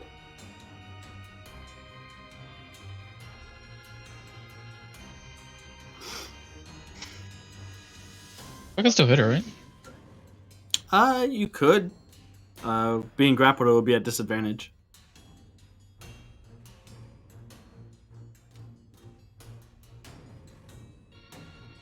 Let's say, can he use the crossbow bolt as a freaking stake? You can certainly attempt to. It would be an improvised weapon. That's fine. What do I have to do for that? Go ahead and roll d20 plus your strength. No proficiency. Well, I mean, didn't Duran spend time finding a melee one? It would still be an improvised weapon. Okay. He's not proficient in stake. Ah, I love steak. Exactly. He would definitely be proficient in steak. Yeah, like his Dude, gut- today is Today's a good day. weird for me, man. It's I would another say, natural yeah. 20. Woo! You gonna divine smite this stake? Actually, Stake of smiting. yeah. All right. So, as you whip out the stake, you can see the eyes widen in fear. The wounds already have stopped regenerating. She currently has one of these Mad at him. implements piercing her body. The other one now comes down directly above her heart. Go ahead and roll damage. The damage die for this would be a D4, and then plus however much smite you want to pump into it.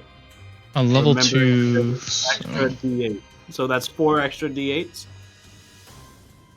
Right? That That is would plus- make Yeah, it 20 damage. 20 damage with the crit.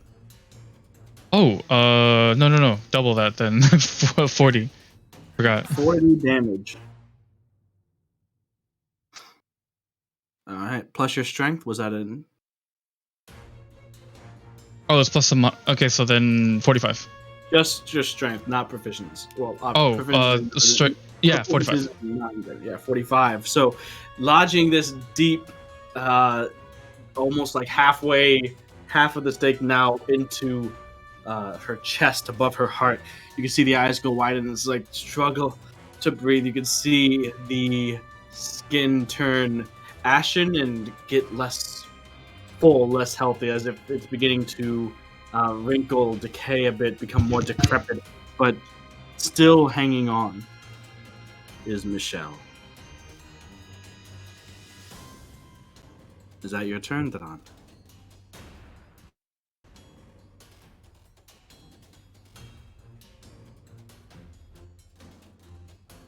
Also, did you roll with...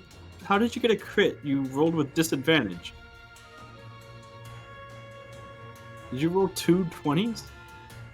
Oh, I only rolled 120. Alright, roll the other one. If not, we'll Yeah, just okay, add... so then never mind. Yeah. Does it still hit, though? It still does, yeah. Or I Okay. think so. Hold on. Let me tell you the full number. I would imagine. Just the strength makes it 19. That does hit. Okay, so Okay, not a so crit. then not the crit, so just 20 then. Yeah. 25. 25. Yeah, so coming down, you're aiming for that spot right in the heart, but being held, being grappled, she changes the trajectory of it so it misses the heart, but it still does a good amount of damage, especially with the radiant burst from the inside as you unleash the divine smite. Yeah, that's it. Unless I get a secondary attack. Do I get 2 attacks with an improvised weapon? Yeah. Oh, okay, alright. So disadvantage this time, no issues with that. It is a 16. Just hits. You want more smite? No, this is just. Oh, nice. It's a 4. 4 points of plus damage. 5, 9. 9 points of damage. Did you take out a second stake, or are you using the same one? Just jab. I think same one, I would imagine, if that were possible. Yeah. Because I feel like it's weirder to take out another one and. Yeah, just one of them solid hit. The next one, not as much, but you're kind of still fighting against the surprising strength of this Vampress. Alright. Is that your turn?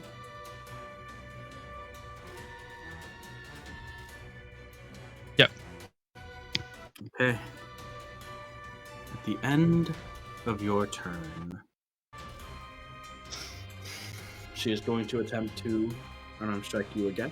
you are grappled, so it can't nullify the advantage disadvantage straight roll, and that is a 24 to hit. And it's All right, so you do take 11 points of bludgeoning damage as she grabs you, kind of wrenches the hand with the stake free of removing the stake itself from her body, and forces you again down towards the stone railing, smashing your head into it. And you can see she's kind of pushing you over your feet just to get to kind of where you're standing on the balls of your feet and fighting against being forced over. You're looking down about 5 stories towards the ground. Again, these spawn continuing to climb and make their way up. They're maybe 40, 50 feet away from you.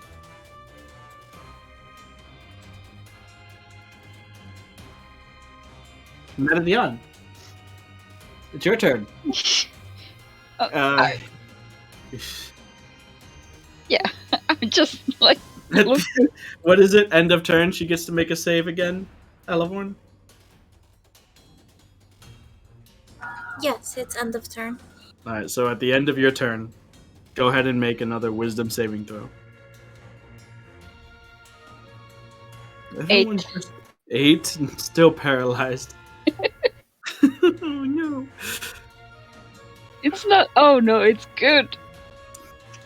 All right. Next up, Michelle's turn.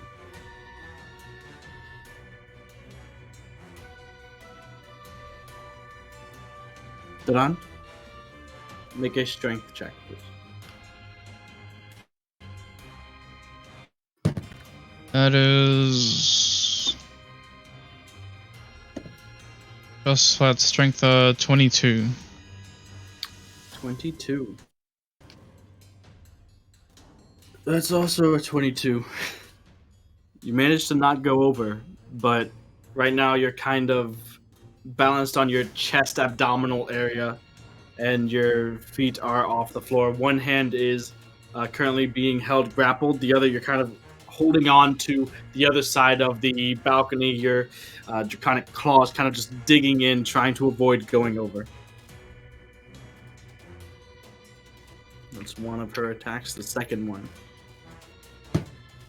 is a miss. That's a 15 to hit. So again, not able, while still pushing you over, while still being fairly hurt from the stakes and the attacks, not able to find purchase to bite you.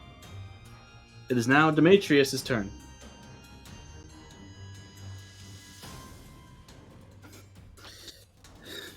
Demetrius turns to you, Elevorn. And you can see it's a bit of a wince. Shake his head. Elevorn? What are you doing? Where are we? And then another shake, and he looks to you again and casts.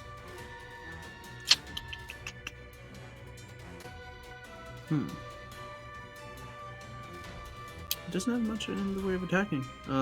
He's going to cast a shatter at you again. So another explosion of this sound, thunder energy around you, but not to the point where it would hit Netadion. So go ahead and make a Constitution saving throw. Seems like momentarily he came through either by his own will or the weakening of Michelle, or a combination of the two. That's 15. 15 does not succeed. So that is 10 points of thunder damage. And I need a concentration check.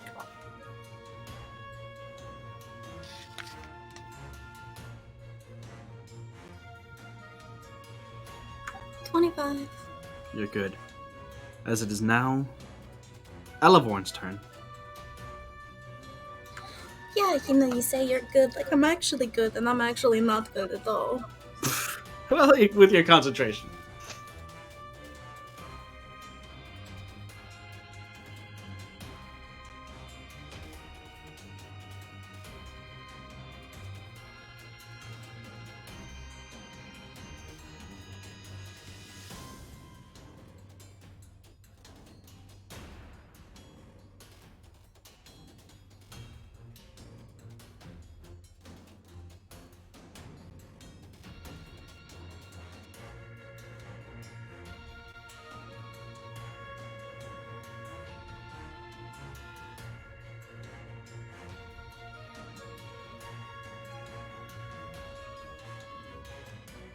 What's the plan?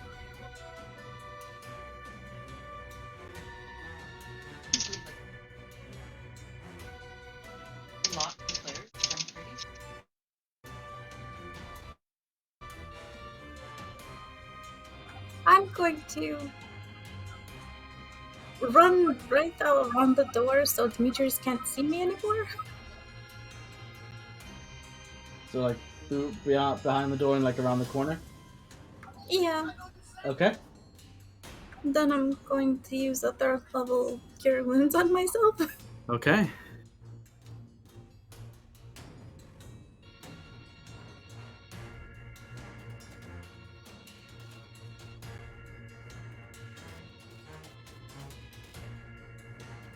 Well, I got 10 points back, so... Wait, no. Plus my wisdom, so 13. 13. Okay. You just hanging out back there? Oh, yeah. Okay. Is that your turn? Yup. Alright, next up is Alexander. He's gonna get right up to you with all of his movement, Duran. Reach out, grab you by like the ankle and the boot, and attempt, contested with Michelle, to hoist you back over. That is a 22 for Alexander and a 19 for Michelle. So you're still grappled, but your feet are now back on the ground of the balcony here. That's his turn.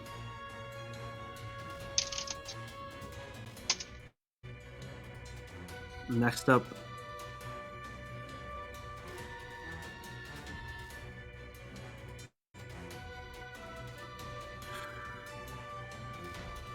legendary action from Michelle. Turns to mist. Goes to the other edge of the balcony. And it is now Duran's turn.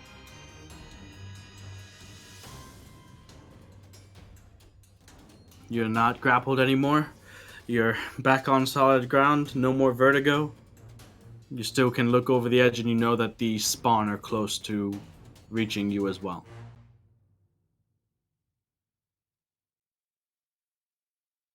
All my resources.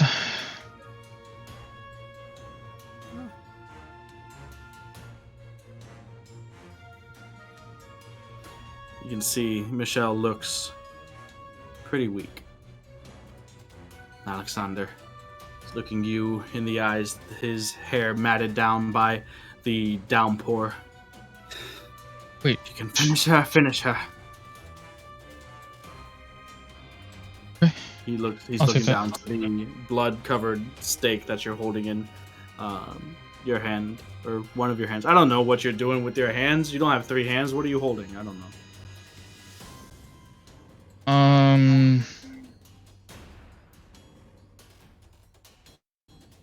She hit me last time, didn't she? For like 11? I think so. I don't think I did concentration, so... You did. I made you do it. So Oh, you did? Okay, never mind then. Yeah. Thought I I think did. you rolled like unnatural 20 or something. Nah, I don't roll those. Unnatural. All right. I'll run to her and use the stake. All right. She looks bad. Not as bad as Logan did when right before you finished him off, but she is definitely less than fine.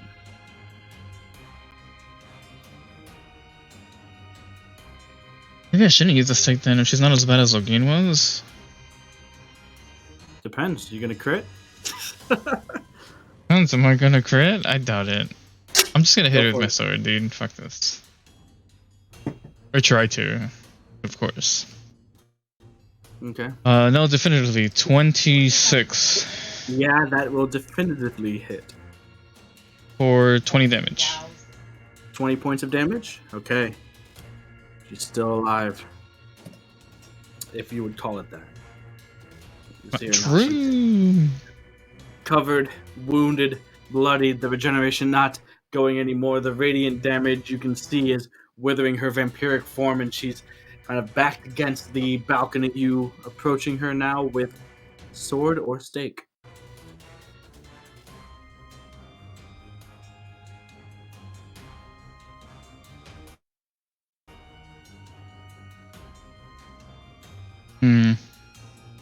Also taking consideration of the disadvantage. What?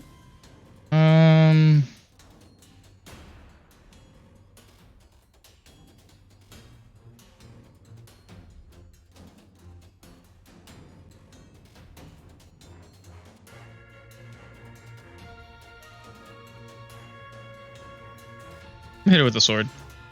I don't want to risk the disadvantage. Why disadvantage? Well, Oh wait, no, that's right. I don't have. I'm not. I was thinking I was still grappled. So no disadvantage, yeah. Yeah, I wouldn't have that. What are you saying, Elevorn? I was just gonna say, you know what happened when you hit him with the sword as the final blow? He just turned into mist and left. And I so understand then all that. this- I don't know how much HP she has. It doesn't matter.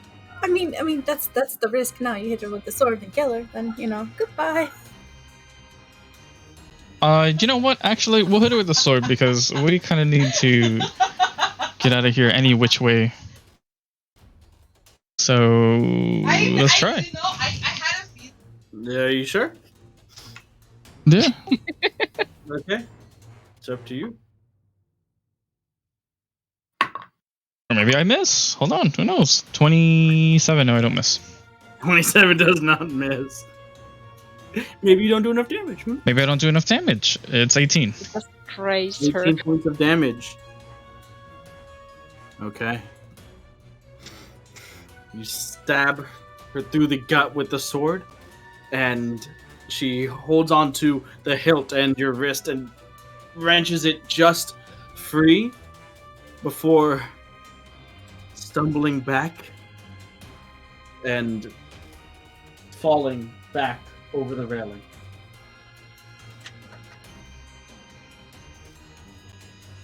You go and you look over and you don't see a body plummeting, you just see a vampiric mist scattering into the distance. You look down around and you also see the spawn that we're heading up, maybe 30 feet away, suddenly change directions.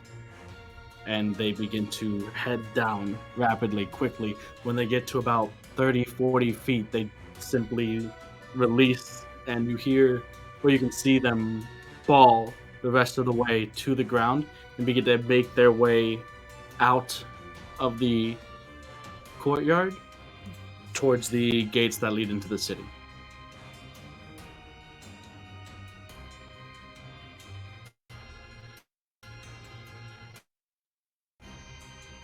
Alexander, it's you. It's not perfect, but it will do. It's good enough, especially for Worthy and the others that they took. He kind of walks over towards you and looks back as he says that towards Demetrius, who you can see now is kind of standing in the middle of this room here, and he looks confused. Looks back towards you, Netadion, and rushes up to you. Netadion, what's wrong? I can't move. And did his charm drop at by the way? No. I mean, you know. Yeah, sure. Yeah, his charm would have dropped, sure. Okay. Then I'm like, you freaking charmed me! I don't. Well, I mean, I do sometimes have that effect. Not on- like that! You I'm- made me attack Elevorn and every Hold Alexander. on. Let's see. Do I have anything for this? Just going to drop the hold person because I'm around the wall and I hear that he's like Yeah. himself again. No. And then, like, That seems to have done it, I guess. I think My face really hurts. good. I'm not sorry for that. What Then I'll happened? get up. Okay, I think Well, I'll get up and currently- go to Ellaborn. we're out of initiative.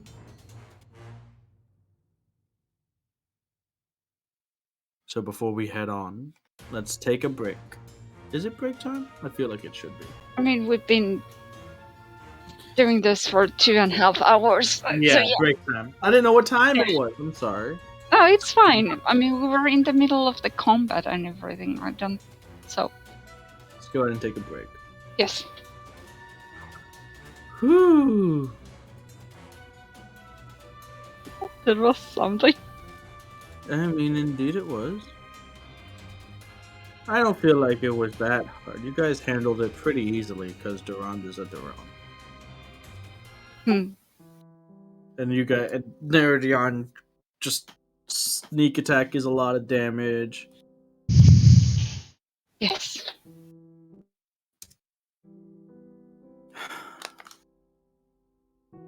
I soloed a vampire. But, well, yeah, with your hexing fucking protection from evil. I'm a paladin. I should have these advantages towards these kinds of people, which did nothing to Michelle. No, that's not. It's completely fair. It is completely fair, and I'm not upset about it at all. Mm-hmm. I promise. It's what paladins are Underneath. for. Armor, apparently. Even like look.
counted correctly. That means that we are back. All right. So with Logan and Michelle. Really doesn't know. With Absolutely. Duran and Alexander, you are out on the balcony in the pouring rain. There's a rumble of thunder, a flash, a strike of lightning. Alexander turns to you. Does not seem like their resting place is here. Somewhere far off. Logan's influence is waiting. I can't feel him pressing on my will. At least not at the moment, so. What's done is done.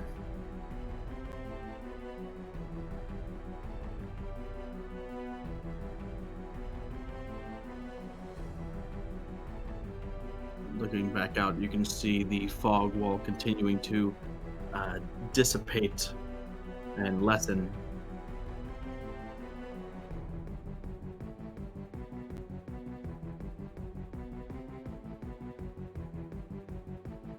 Alexander heads back inside, and there's a moment, Duran, where it looks like he just remembered something. Remembered something that he doesn't seem too pleased about. And he kind of hastily walks back inside, almost stomping as he does so.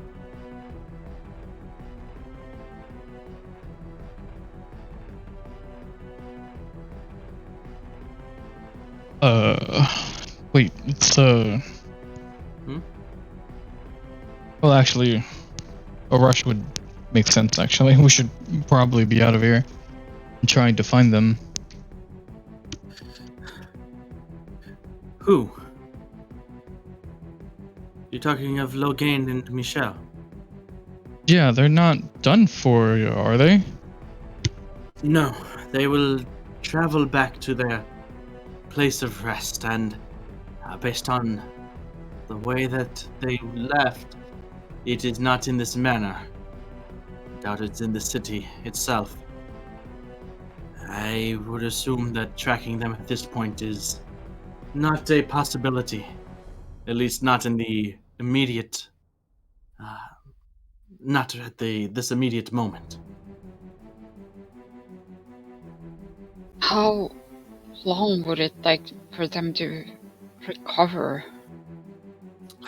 Once they return to their resting place, not too long. Depends on how far away it is, of course. I'd say at most a week, perhaps, maybe longer. However, what Duran and I saw outside is to be believed their influence over those they have turned and those they have beguiled, gesturing towards Demetrius at this point, has been eradicated. There is time to prepare if they should choose to return. But that is probably something best left to your friends at the temple. What I have come here for, what you have helped me in doing, is more or less complete.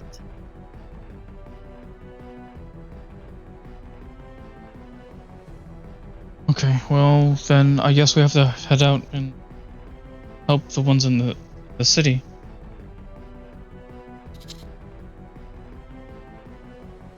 So you guys head back.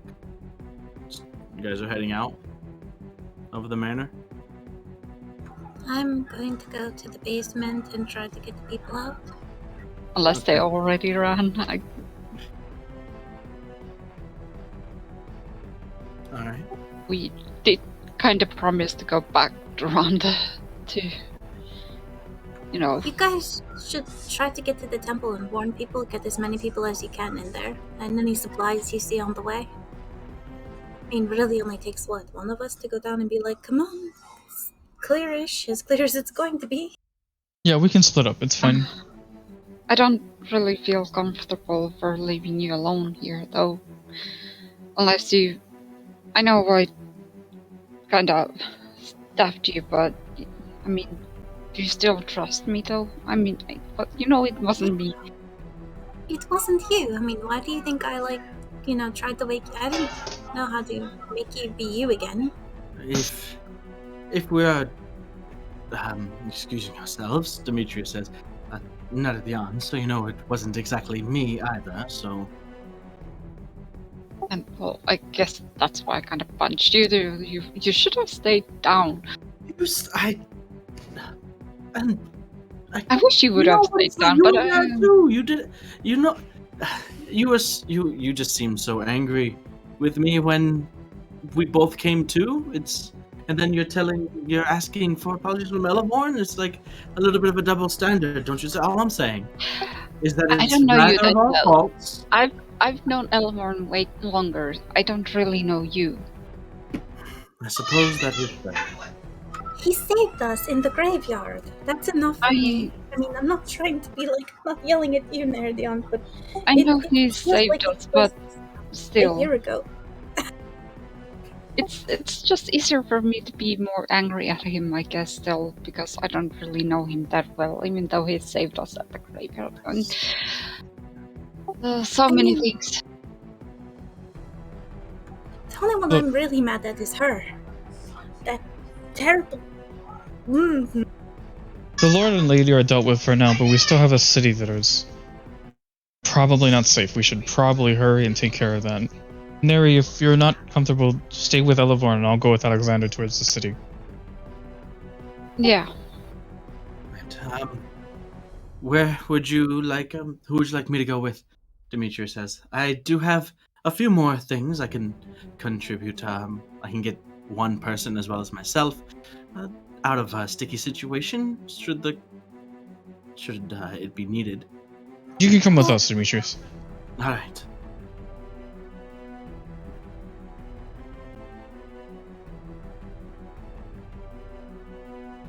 Well, shall we, Elleborn? Yeah. All right. So you all head down the stairs hurriedly. When it comes to the part where you see the doorway leading to the chamber that leads down to the basement area, you guys split off. Demetrius, Alexander, and Duran heading out towards the main courtyard. Elevorn and Nerdian heading down into the basement, where on the way down you hear grunts, the rattling of chains, and the sounds of struggle. The hell?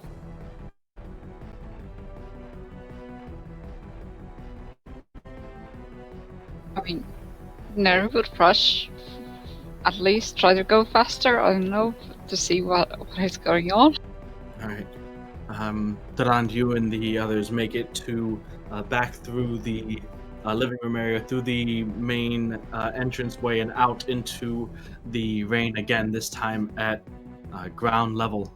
There are no plague doctors, no spawn in the area of the manor.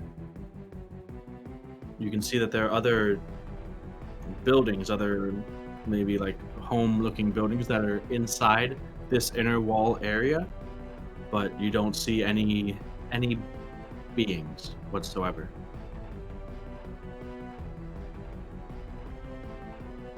That's pretty concerning. Even you see, as you continue to head off, you can see discarded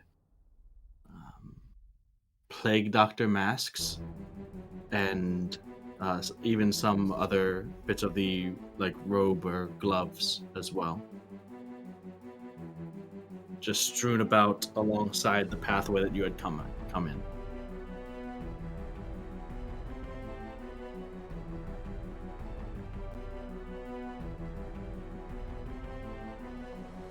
Well, Alexander, I hope your head is thinking up of how we're going to fix the rest of this.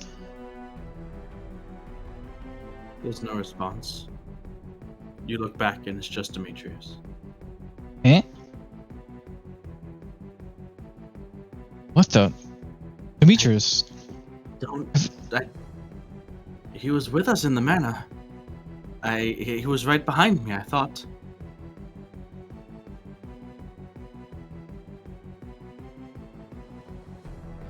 There's a sound of rush of energy and explosion, and then you can see from over the inner wall the flash of light and the sound of steam and flame as these multiple burst pillars of fire jet upward from the other side of the wall. What the hell is going on? I suppose we better find out. Yeah. Alright, so you guys head in that direction. Elevorn, Netherdion, as you rush down the stairs, Netherdion, you're running down the curved descent of the staircase, and you almost trip over a body. Strewn blood trailing down the staircase, like the body just prone on the ground, a clearly dead human. You realize it's the woman that was a bit crazed earlier. You can see gash marks, claws, bites the throat, almost ripped out, flesh and skin flapping, hanging out. Oh, fuck. Elevorn, there might be trouble down here. Well, bigger than just the prisoners. Okay, well, we'll deal with it, right? Yeah, just be careful when you come down. There's a body, like, right here at the stairs. Elevorn's right behind you. Oh. Yeah. I didn't know how close, I guess. Well, You- there he is. Considerably faster, I think. I'm just like, So she's shouting this back up the stairs. Netherdion, you can hear as you get down to where the floor evens out and the doors there completely thrown open now. You can see that there are more splatterings and stains of fresh blood inside. You hear the rattling of metal on stone and chains and this repeated thudding sound, as if like a skull, a body being rammed against hard stone floor. Hopefully it's not a full vampire or something. You rush in and you can see that there are the prisoners, many of them still here. Some of them clinging to life, it seems, one grasping at their throat as blood pours over their hands. You can see the half-orc, the healthy-looking half-orc, with one of the chains and manacles that you had freedom from wrapped around the throat tight of one of these spawns that's clawing and shrieking out as he's just ramming it over and over into the ground until it goes limp, and sweat pouring from his brow, just kind of collapses on top of it, out of breath and exhausted. can I either, if I can use my medicine kit on the, whoever's like gushing blood or whatever? Yeah, go ahead and make a medicine check.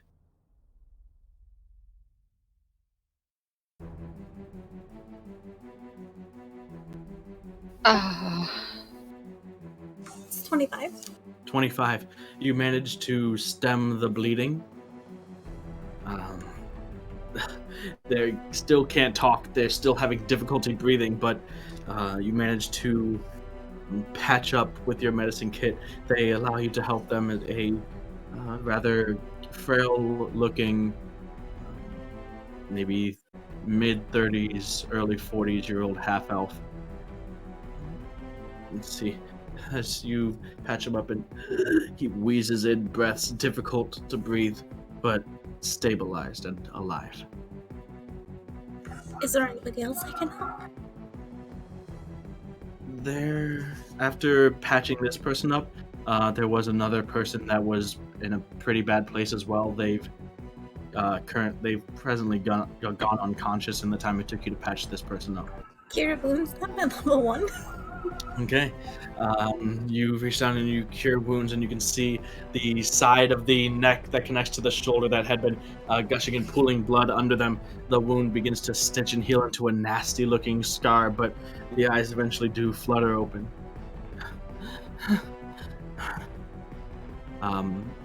There don't seem to be any other dead or wounded here. The others are hidden behind. You can see the half-orc that had fought with the spawn. He does have a few scrapes and claw marks as well. It doesn't seem like more than one spawn made its way down here, and he managed to fight it off before it did any more than those two that you have helped out, Eleven.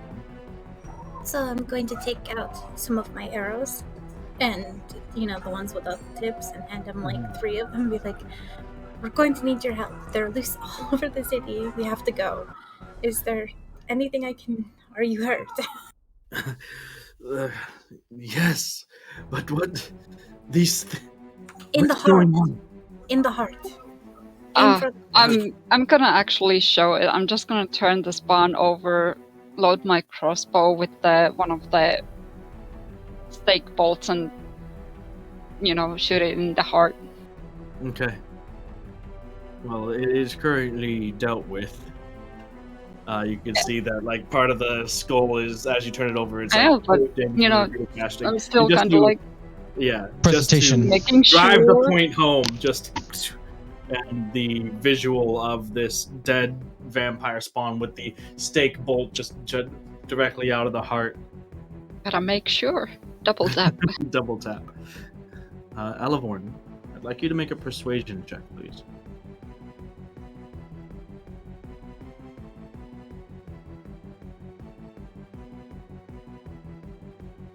That's a 19. 19. All right. Dexter, the half orc, he goes and he takes one of the stakes. Not sure exactly what is going on, but seems like you guys are doing something good. If I can help. Well, yeah. Didn't expect to have a second, third chance at life anyway, so just point me in the right direction. Well, we've got to get out, so we'll go up the stairs first and, start making everybody should be. Yeah. The others here, they seem either too weak, too malnourished, too maybe drained of blood, to actively be like, yeah, we're gonna fight these things. That's why I targeted him. He took them like barehanded one of these things, so jeez. We could use some of that. So you're giving him all 3? Yeah, in case one Oh, breaks. okay, I thought you were just like, you guys, and he's the only one that gets up. No, just him. I just given them to him because I wasn't expecting the others to be strong enough. Alright, so he holds 2 in one hand and 1 in his right hand, and he gets up, and you can see there's a little bit of a limp, kind of maybe like getting his legs back. You're not sure. You can't imagine they go on walks frequently, so it does seem a bit uneasy. But by the time you get up the stairs, the 2 of you, with Dexter following you and the other prisoners, maybe half dozen or so behind, following you up. Duran, you and Demetrius make your way out of the inner gates to where you can see about 100 feet off. There is the remnants of the smoke and steam and scorched earth, these small flames from the pillars that you had seen. And you can see as you get closer the scorched prone bodies of some spawn. As well, you can see Gertrude standing there with the staff out, having just cast this flame strike spell. And you see around her there are a few other members of the temple that had helped you breach the manor. The fog wall as you get out has all but completely dissipated. You can see that there, among the handful of members of the temple that have come out with you, it's Gertrude and one other that is currently standing, and the other one is now bent down and tending to Bernard. Gertrude sees you out, and not sure what is going on here, but I hope that it's a sign that something went right. Well, the Lord and It was the bot. oh, The well, bot did it. I'll fix it. I don't know what I'm doing wrong. Can you tell me what I'm doing wrong with that? I don't know because I mean it does it to me too. So I think it's just the bot itself. It's the bot itself, I think. Okay. Yeah, The atmosphere is significantly less tense without music. Yeah. I didn't realize the drastic shift until it just went away. I just hear the silence. All right, you have to unmute the button. There we go. All right. Excellent. Okay.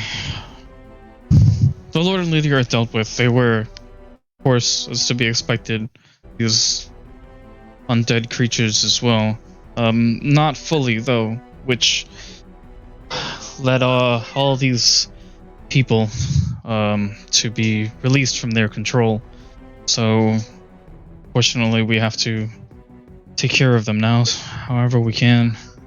While I'm talking, can I... spread out. We confronted them as they flooded out of the gates, but there are many that ignored us, moved further into the city. We couldn't stop all of them. We could barely stop the ones we did.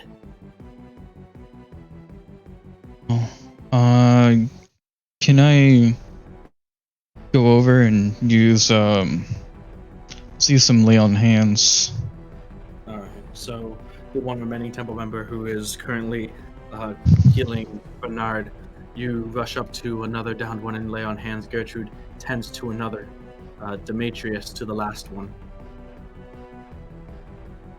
Okay, good. Yep, yeah. They get back up. They are I mean, they're already weakened. They are wounded.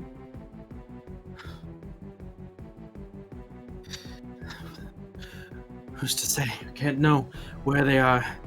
Thankfully, at least, there shouldn't be too many people roaming the streets at this point of night, but I don't pretend to know the nature of these creatures, where they might go, what they might try to do. They were ravenous. The safest thing that you could do is bring them to the temple. These creatures can't enter. Alright.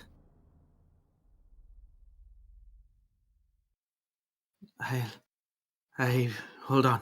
And jeez, the bot's gone already. Holy shit. That's alright, keep going. Being annoying. Alright. She goes and she casts a spell. Yes. We ran into a little bit of a problem. I'd like you to send some out. We have some of the creatures, some of these undead that are roaming the streets. We have to protect the people. Send some out, stay close, protect each other. The rest, well, start fortifying the temple as best you can. I'm not going to fully call on my people to retreat to the temple. This is as much our problem now as it is yours, as it is Worthy's.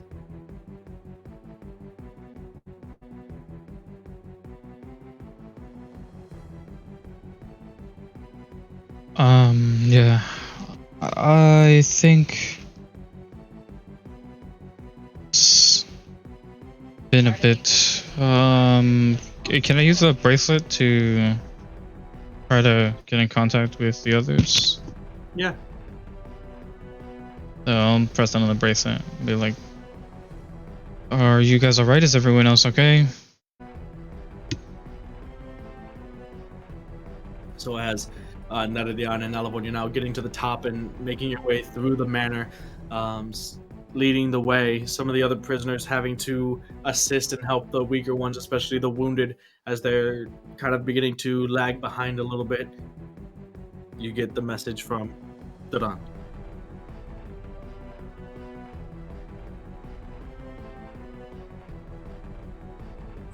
There was a spawn, but Dexter took care of it. We're making our way out. Yeah, hopefully there won't be too many of them.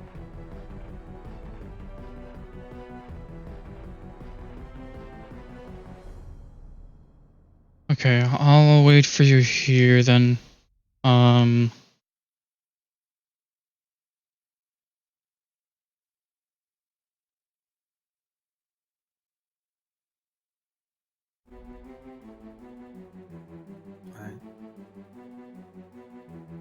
So Gertrude instructs some of them. Alright, get the weak and wounded back to the temple. If you see any of these creatures, do not engage them. Be safe. and they begin to head off with Bernard and the others. Gertrude stands with you and Demetrius as Elevor and Nadian. You begin to make your way through the courtyard back towards the inner walls, out towards where Duran is, and you also see the discarded, torn, ripped off plague doctor masks and bits of the robes as well.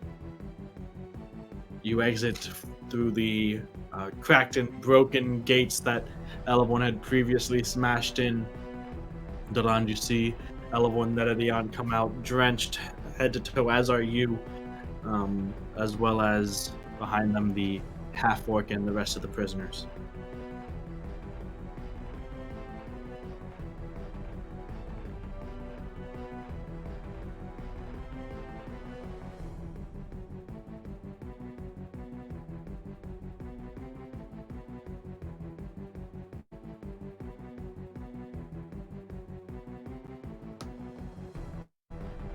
What do you guys do?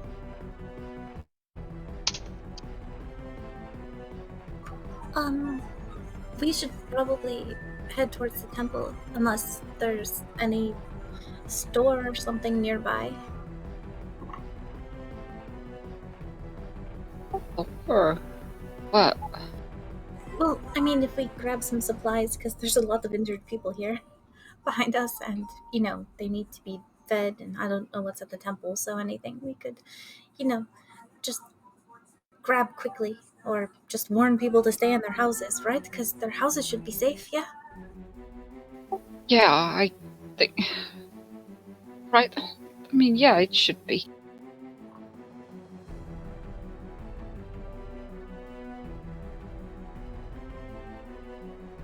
What is, Gertrude, what are you doing? Are you staying here? Was she leaving, or what did she do? She's still here with you. She's like, I don't think we should make any assumptions with these creatures. I'm with you till we can make sure that the city is as safe as it will be. Where is that friend of yours? He's not here? Looking around, Elevor and Neredian, you don't see Alexander.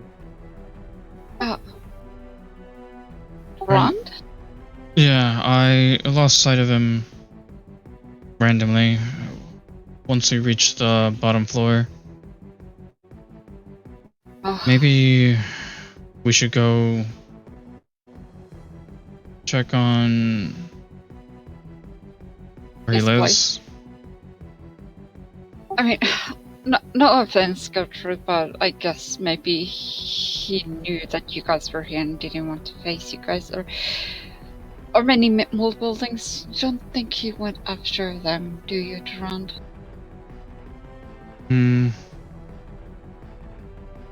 Didn't sound like it was a priority of his at the moment. Well, he always wanted to deal with the spawn, so maybe he's doing that on his own. Maybe. Oh, if that's the case, then we'll run into him. Maybe. We don't know where he is, so he could be just somewhere else fighting them. But so should we just do what Elevorn suggested? Try to see if we can get some supplies and stuff, and Okay, so there's a group that's taking people back to the temple, right? So Yeah. so our injured and stuff, and Dexter, if you want to go with them to try to help protect anybody, because you're also injured. To the heart, right? Yes. Alright. Everyone behind me. Let's get to the temple. Where's the temple? Well, they'll show you. They're going Okay. there. That's good as bad as any. Let's go. Wait up! And he calls after the clergy members who are heading off, and he kind of, through the back, kind of guides people forward, and one shoulder for each of the two injured kind of helps them along as well to speed them up a little bit. So there is the, not as nice part of town, and does everybody have a home? I mean, because people in their homes should be relatively safe, because you have the curfew and everything, right? There is the curfew, but there are those who, either willingly or not, I assume it's a large city, lots of people, and if there are no more doctors out to enforce the curfew, I'm not sure what to expect. I hesitate to make an assumption. Okay, so we go. Do we hunt the spawn? Do we try to find them? What do we do? I mean, because we could also just warn people to stay inside because it is super dangerous out here. People are getting killed. That is a certainty. Whatever we do, I feel we should head further into the city. Every moment that we stay here to speak, the more they Yes. spread out. Walk and talk. Hmm? I said yes. Walk and talk. Okay. So you're heading in what direction? In all directions. You're heading in all directions. Well, I like Mary's idea of trying to make sure that Andrea was okay, but I also don't want to lead Novan on there. So I'm like, We'll lose. Lose them in the crowds, in the alleyways. Alright, so you're heading towards Alexander's house? Well, it's a not so nice part of town where there might be easier prey. Like, where would they go? They're animalistic hunting things, so find people, right? So where are people more accessible? And if we don't want them to find where Alexander and Andrea live, then we can just lose them in the alleyways and stuff. At some point. I mean, I could conjure a bunch of owls and just vaguely be like, anybody attacking anybody, pick them up and drop them from really high. Yeah, that works. I mean, can I do that? Why not?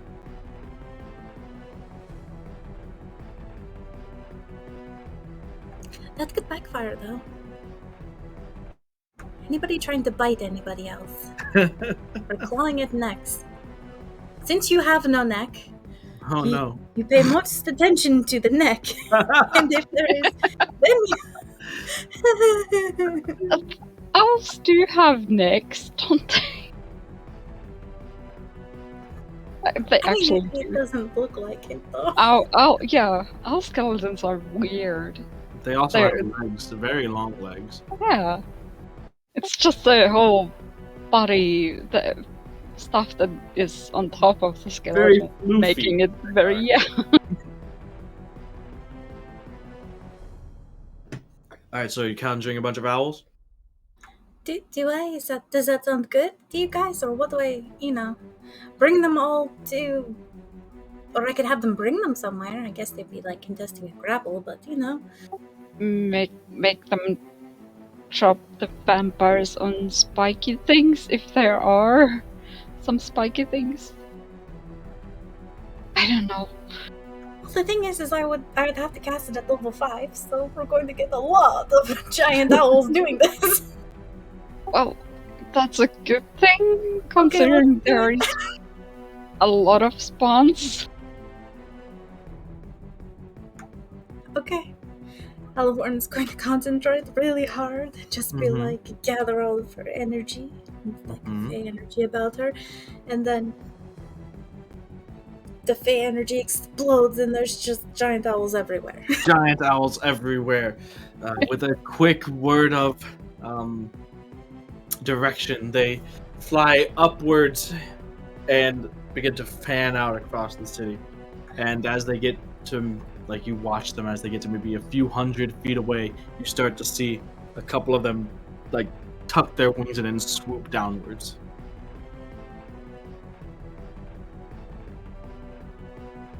Okay, so we have a little time of them doing that. Now what? Still walking, still talking? Yes, I would assume so. So you're heading further into the city, further southward towards the temple, towards Alexander's house. And you notice that despite it being nighttime, there is no heavy fog like there has been ever since you've gotten here. It is still raining very hard, but there is no fog. Like clutching the pendant of LaRue at my side, so like Gertrude or anything, and I'm just sort of like, oh please. You know, just like kind of like, you know, as we're walking, I'm just like thinking like, I hope that we make it through this, and that my owls don't kill innocent people. Okay. So is that the consensus? Are you heading towards Alexander's? Yep. Okay. So, as the four of you, Duran, Eloborn, Netadian, Demetrius, as well as Gertrude, who is following you still, head towards further along the south. You are coming up on a tavern. You hear a muffled scream from the inside, and then the shattering of glass as maybe half a block ahead of you from the second story, the window facing the road shatters outward, and tumbling backwards and just managing to catch themselves on the windowsill of broken glass shards is Sparrow. Oh, The no. next moment, you see one of the creatures come out and reach down towards him. Yeah, can I shoot a crossbow stake bolt thingy to the creature? Sure, The creature? sure. Hanging on by one hand, reaching up for the other one, looking down. Help! Someone help! Make an attack roll.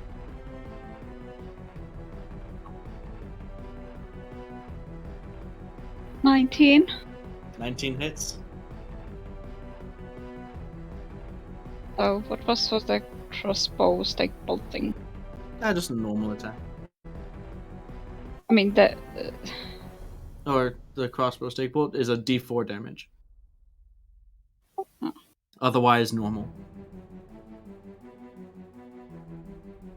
Or, sorry, I think it's a D6 because your normal thing is a D6 or a D8. I guess I think I put down think it was D6 D6. to me Yeah, because D6 I is think what you I said meant, D6. It's at one, one it's point. one lower. Normally D8, so it's a D6 then. For the damage die. So I guess that's the max D6.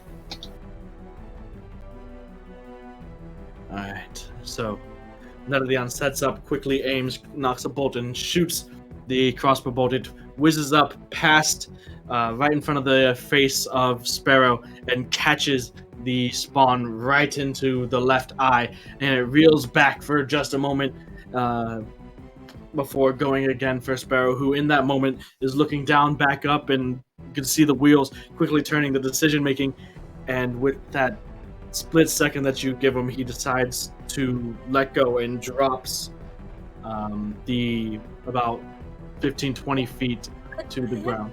Done anything? What I was do you waiting want? for. I was like, could I try to shoot the building with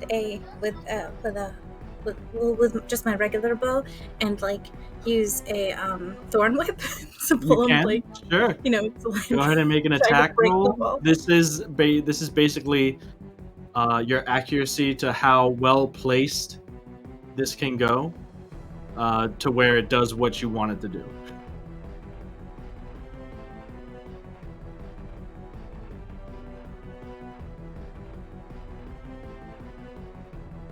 It's 20 total. 20. Okay, so the arrow shoots with the thorn whip. Again, kind of zooming right in front of, almost following exactly the trail that Netadian's bolt had, and crosses right in front of Sparrow's face and lodges itself into the windowsill. And for a moment, there's a thorn whip rope that is pulled taut. That's not going to be there for long. Climb down. He grabs onto it as the spell gets to and then just like as he's sliding down this brambly, thorny thorn whip until the cantrip does dissipate, and he does fall like about 8-9 feet. You can see him kind of crumple into a heap. His legs give out underneath him, but he managed to struggle himself back to his feet. You can see he's got thorns and brambles sticking out of the palms of his hands that he picks out of his bleeding palms. Bust. You can see the creature then, after reeling back, after reeling back from the shot, climbs out and kind of perches on the windowsill before jumping down to street level. The bolt still stuck out of its eye.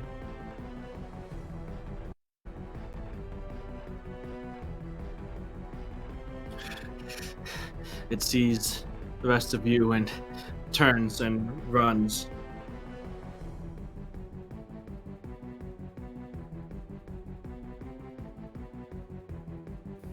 Or what Neri, at least at the moment, cares it can run. That's just Neri, though. You can see it turns and disappears into the next available alleyway. Sparrow gets to his feet and sees you. Oh, thank the gods. What's going on? Well, those things are going on. When I heard the pounding at my door, I thought I was found by, the ones who shook me down earlier. I realized I would have been fortunate if that were the case. More fortunate that you showed up where you have. Shit.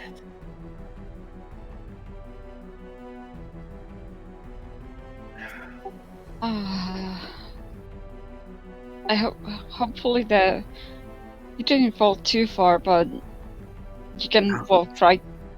Yes. I should be fine. Nothing feels broken anyway. Thank you. Towards Elevorn. Can I check out his hands and see if it, if he needs Well, to superficial, heal? nothing. It's just scrapes and cuts from the thorns and brambles. Nothing too terrible. It's a bit dangerous, but maybe you should try to head towards the temple. You're gonna be safe there from those things that were trying to attack you. I believe you, but I also do feel like you're sort of the safest place to be, maybe. I don't know what I would do if I ran into one of those again. Demetrius, if you want, I can guide him back. As I said, I do have a way of getting us out of a sticky situation. I think that could be a good thing. You guiding him to the temple. And I'll see you guys there as well, right? I suppose so. Yes, of course. Yes. Okay. Kind of gives it a little bit of a smile. Well, yeah, and looks to Nerdion. I am sorry. And I suppose to the rest of you as well. I might have been a bit foolish back in the graveyard there. Hopefully didn't ruin things too much. No, it's fine. You did what you had to. Okay. Well, see you back at the temple then. Yeah.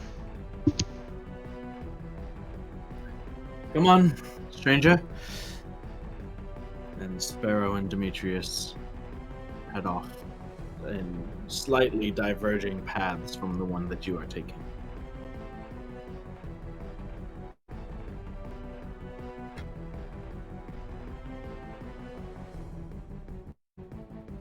Along the way, in the distance, you can still see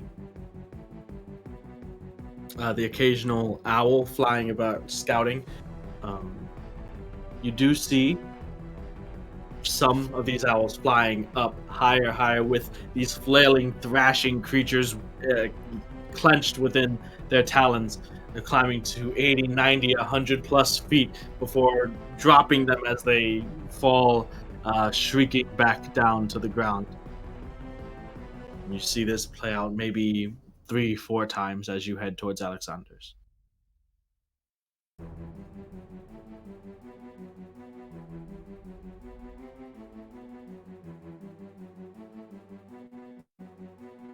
As you head towards Alexander's home,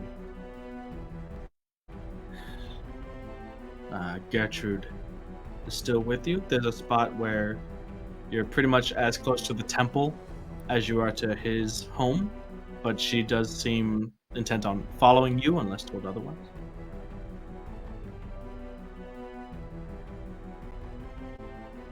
I'm slightly worried we may have gone too far. It's too much city for all of us to cover. It is, which is why the owls, because they're faster than we are. I mean, we could travel on the owls. If you wouldn't mind, at least directing a few of them under my control to listen to my words, I could take a few of my clergy and scour the city. We are decently equipped to deal with creatures such as this. I'll put like 8 down. Call 8 back to me. How many? Like 8. I don't know how many she needs. Oh, So- okay. That'll do. As within about a minute, these sopping wet owls come and land. First, right. She, with the staff, hops onto the back of one of the owls and grips it just above the wing. You have how much time this is there? I'm not sure about the I would say at this point, maybe about 30, between 35 and 40 minutes.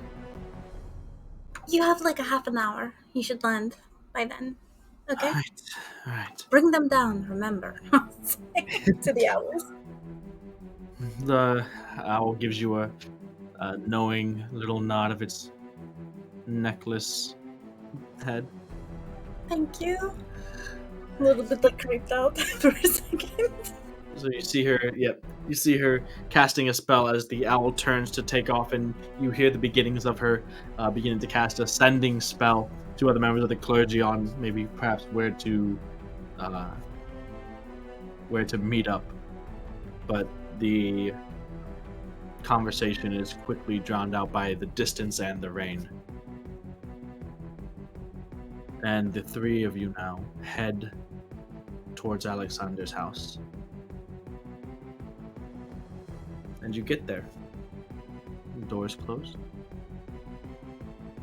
Knock on it. No immediate answer.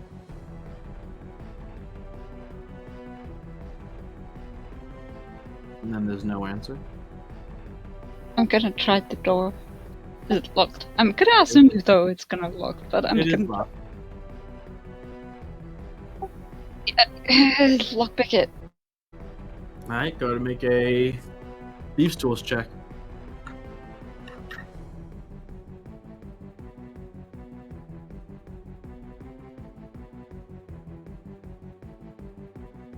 15.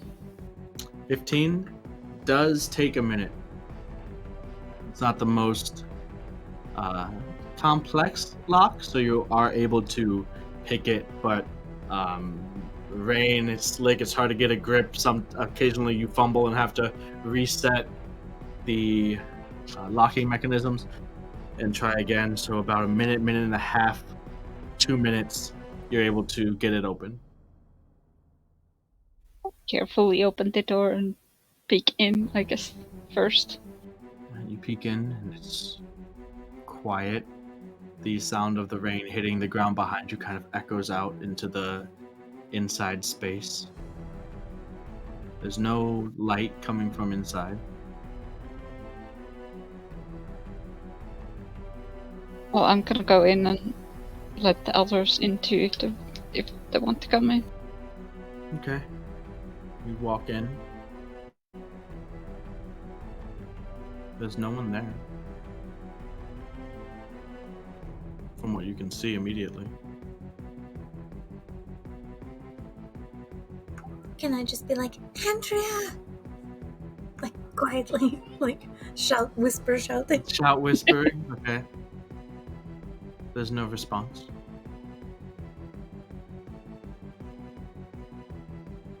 There was an upstairs, so I guess I would go upstairs. There wasn't an upstairs. There was a couple of rooms on the downstairs, but there's no one. Oh, downstairs. Yeah, there's a couple on the main floor, the only floor. I forgot how the layout was, but I'm gonna go downstairs then. Well, there's one floor. Sorry, I meant the downstairs, but like it's a one-story building. No downstairs, no upstairs. I'm gonna go. Okay, there are two rooms that are connected to the main room. There's one that you had seen occasionally Alexander come out of, and then there's another one that you've never. I'm gonna go check the rooms. Okay. You check the rooms. First one is empty. So there's a bed with kind of an old-looking sheet thrown over it. It looks like there was. I mean, if you do want to just check for people there, are you investigating? I'm just checking if anybody is. I'm not like investigating or. Okay. So the first one has nothing. There's a desk. There's an old bed. No person there. You go into the other room that you had seen Alexander come out of occasionally, and that one is completely empty.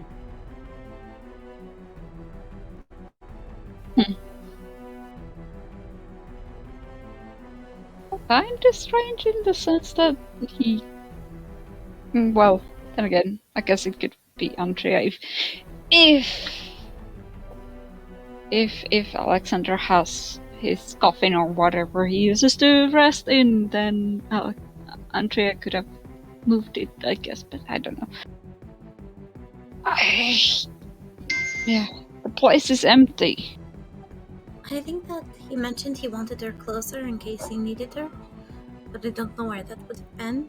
And also, they may have just left, right? Because we didn't do what we said we were going to do, and it's very dangerous for him to be anywhere in the city. That is true, and I mean, he did kind of trust us up until now, but yeah, I guess it wouldn't have been safe for him to tell where he would go if something like this happens or something else would have happened, because it wouldn't have been safe for him. Well, because if we knew, then Demetrius could have gotten it out of you, or any one of us. Yeah. It's like...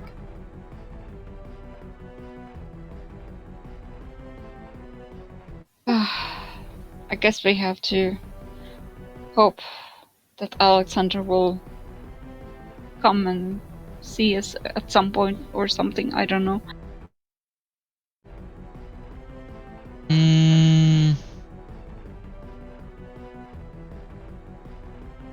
A book with a sending spell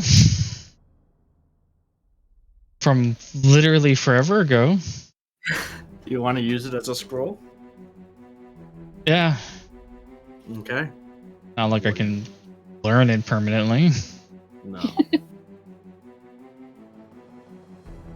Alright. So, Well, go ahead. What? I mean, you could also use the bracelet, the bug arrow to do it, but you know. Weird little... I'll just do it myself. It's okay. Okay. So, go ahead and first make an Arcana check. Oh, crap, that's right. Okay. Hey Ella, you think Duran is himself fully because he usually never contacts anybody? It's just with the Wait. bracelet. This is a important. This is important. Oh, we And aren't I called. important enough for you to use who the called and bracelet? checked up on you when I got to the bottom and I reconvened with the clergy members? You- It was me. Oh, wasn't it? You did not contact me when you got to the cage of the people. I contacted you. Okay, shut up. Wow. Awesome. I'm reading the book. All right. How's this work? It's Arcana. That is 16 total. 16. So it's 10 plus the level of the spell is the DC. So sending is a 3rd level spell. So the DC was 13. So you managed to interpret and correctly read out and perform the appropriate gestures and incantation to cast the sending spell.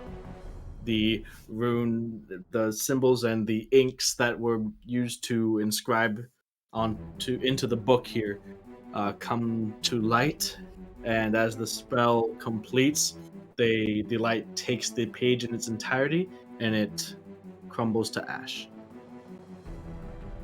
You have cast the sending spell. All right, beautiful. And it is targeted at Alexander, Mm-hmm. where I will be like,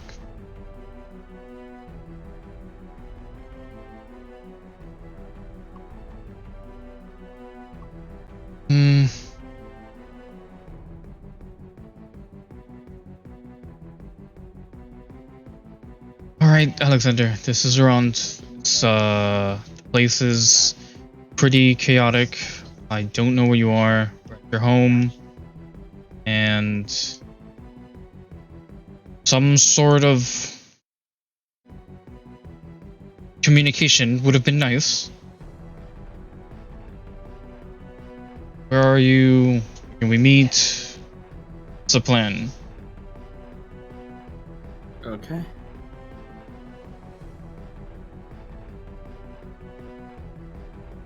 There's a moment after you cast the spell and send the message. And then you get the response from Alexander. Well, I suppose it was to be expected. We are free now. I'm just making some last-minute preparations. I do not feel I will be staying in Worthy much longer. I will meet you, Duran.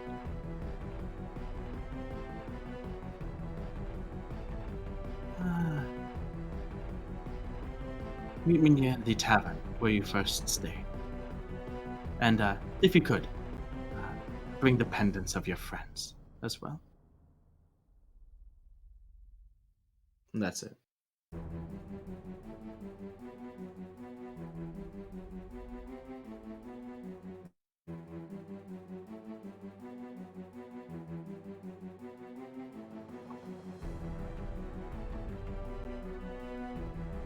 Okay, interesting.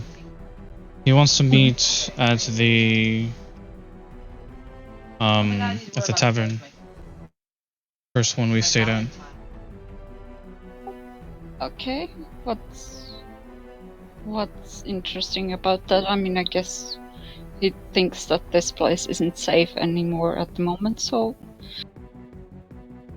Understandable, I guess. I don't know. He also mentioned he wanted us to bring the pendants. well, I mean, we're all wearing them, so kinda we are, but why? That's rather specific. Well, the owls and the members of the church to have it kind of under control. I suppose we should meet with Alexander as fast as we can. Hmm. Well, not under control, but we'll do what we can on the way there. I'll actually take off the pendant and put it in the bag. Okay. You still feel that link because you're still attuned to it. Mhm. So you can still feel that like mental shielding. But it's in the bag. Okay.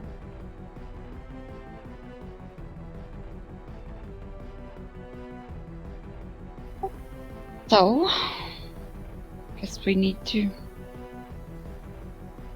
go to the tavern Yeah, that's or the inn.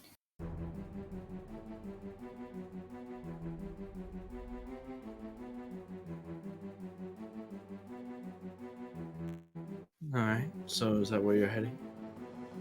I suppose. All right. So you head that way towards the tavern. As you head there, through the rain, you're about to come up on an alleyway. When maybe about 30-40 feet stepping out is a cloaked humanoid figure. A dark, kind of ratty cloak. The only thing that you can see are bits of the fingers and fingertips sticking out from underneath that seem waterlogged and pale. You don't see much of the face other than the bottom half of the jaw that also seems very fair-skinned. Suspicious. Are you alright? Need help? It raises the head a bit, and you can see this sort of sallow, almost sunken-featured face. I'd like you all to make a perception check. As, without a word, they turn and head into the alleyway. Got an 18. Yeah, Okay. I love. Nope. Got a nope. That's a good roll. I like that number. It wasn't 2. Of course it was. It's a perception check. Yeah. It's 24. All right. Elevon would be the only one to notice. Beneath the cloak, past the features, you notice something as they turn. The cloak kind of bows outward a little bit, and you just notice that this individual here appears to be missing a left ear before they head and turn into the alleyway. No left ear. Jace. What? No left ear, Chase. Okay. Informative. After we go. Yeah, I guess if Ella is going, then Chase we go. Alright. Jason, you turn down the alleyway where you can see further down into the alleyway where it seems to branch off in two separate paths against another one of these buildings. You can see standing there is Alexander as the cloaked figure turns at his side. And at his other side is another cloaked individual. So I'm going to stop a healthy distance away. Mm-hmm. Hey, how's it going? About as good as it can be. Unfortunately, well, weren't able to fully dispatch of my uncle and Michelle, but it's as good as I could have hoped for. See, I haven't felt freedom like this in my entire life, so you must be either very weak or very far away. However, I can't assume that staying in Worthy is in my best interest, so I figured we'd meet face to face one last time before I make my departure.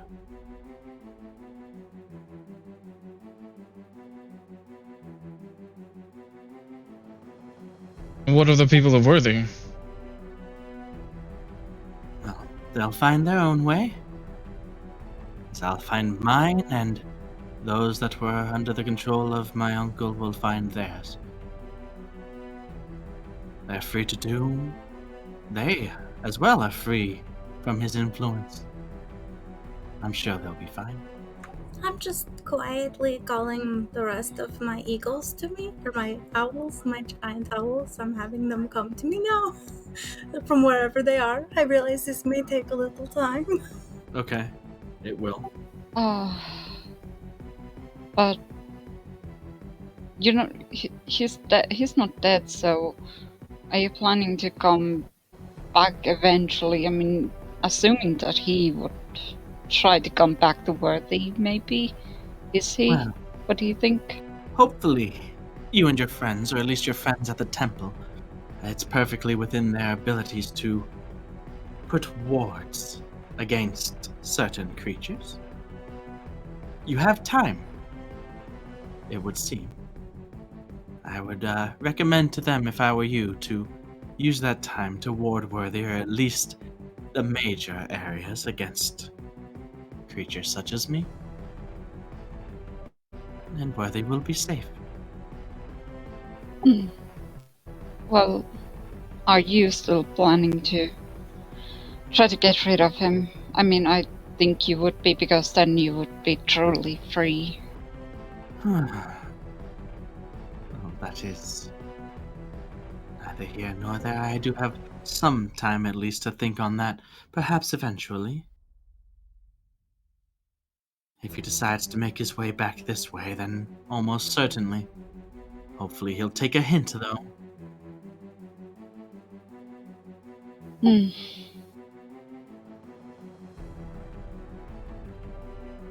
Said until then, I have not felt this kind of freedom in, well, ever. More excited than anything just to go about my own business. What about the spawn? The what? Spawn. The rest of the others in the city. They are free as well. You That's You what said- we did. Yes, but you Those said that you were are smart, those that are clever, they'll find their way. Otherwise, they'll be dealt with. so They you are- have no intention to help these people.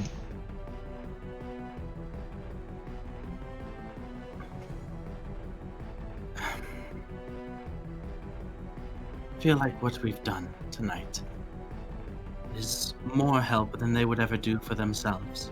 More help than they ever could do for themselves. At this point, it's a simple matter of survival of the fittest. If they are foolish enough to run out and get themselves slain, then, well, they would probably not meant to survive anyway.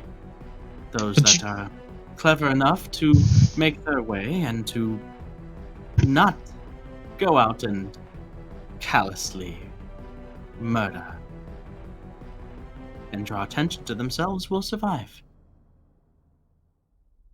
So what was that talk of giving them some sort of direction? You're literally just letting them go off? I can't. You can't imagine that I would be able to control. You've seen them. How am I supposed to rally them? They don't listen to me more than they would listen to you. They are their own beings. They are free. I do have a couple. And looking towards the two cloaked figures there, that I will mentor.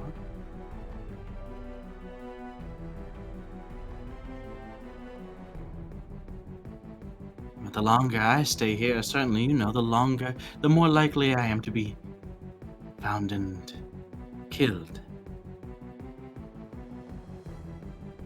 I see any that make their way out of Worthy, well, we'll cross that bridge when we get there. I am not my uncle. I do not wish to subjugate to impose my will onto these beings. They are, well, for fear of repeating myself, free. It's not imposing your will. You're not controlling them. You're helping them. You're leading them. The ones that make it past here, the ones that get to the age where they are no longer driven simply by the hunger, the ones that can listen to reason, I will certainly attempt to reason with. At this point, they are not able to be reasoned with. The hunger, the instinct is simply too strong. As much as it hates me, I hate myself for saying this, but I guess he's right in the sense that it's not safe for him to stay here and try to rally them up. And hopefully, well, I don't, as harsh as it might sound, but hopefully most of them would be dealt with, but the ones that aren't eventually can control their thirst, and in some levels at least, and maybe you can try to help them in a way. Elevon, at this point, your birds are less than a minute out. Well, Alexander, if you're leaving, you do whatever you need to. Just... I'm going to turn to Duran and be like, really? That is what you have to say to this? Really? Really, Alexander? That's what you have to say about all of this? Really? Alexander, my mask, if you will. Were given from the beginning. I wish to be free of my uncle. Now I am. I did all I said I would do. Now, No, you hopefully didn't will not- actually. Please, Elevon, You try. didn't do everything you said you were going to do. You, in fact, might have sort of bent the truth a little bit here and there to get our help. Perhaps. I knew I would need it. Certainly. That at least is understandable. Demetrius But I do got caught saving you. offer a parting gift. And walking from around the corner on their own accord, you can see a seemingly bewitched half-elven man. You mentioned one by the name of Duen Bell. Seem to have found him. Looking up past you, he can see the flock of birds on the horizon coming over the building. Now, Elevon, Neradian. I hope that... Drawing my arrow and my bow, and I'm going to shoot him with this thing with Fable. Elevon, stop. Elevon, I need you to make a wisdom saving throw with disadvantage, please.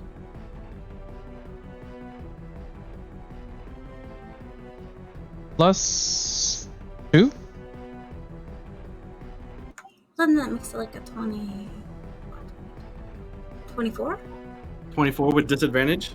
Yeah. Alright, let's seeing this. Duran, stop her, please. Elevon, you do get a shot off, but Duran, I need you to make a wisdom saving throw with disadvantage. As Elevon, you're seething, your direct focus, you just take the bow and fire it off towards him.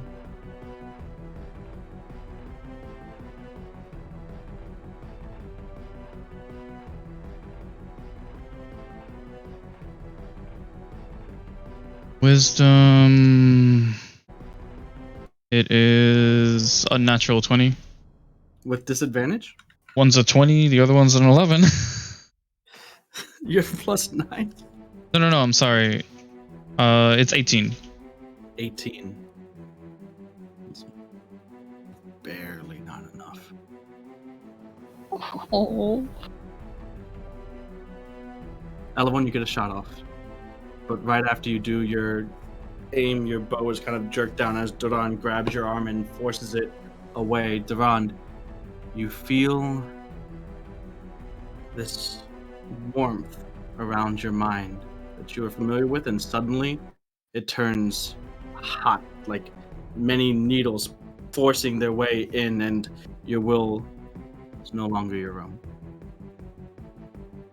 I'm gonna like in shock a bit first, because I mean, sure, Duran isn't like attacking No, Elevon. he's not. He's just like, yeah, please but don't I'm attack still Alex. I'm still kinda in shock, but that that he's laying his hands on Elevon, and like I guess I'm gonna try to, Well, hold on. you know, I don't know.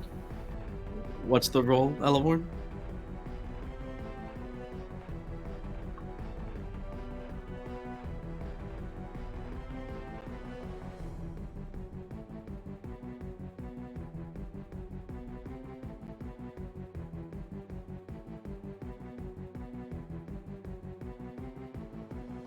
It's an 18.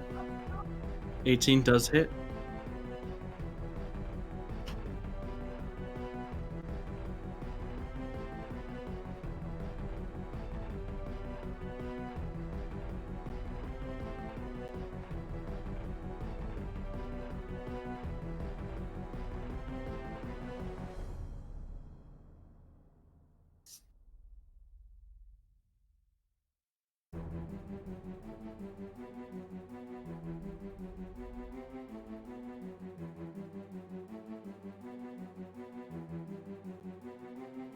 Wait. I'm confused. What did he use on me?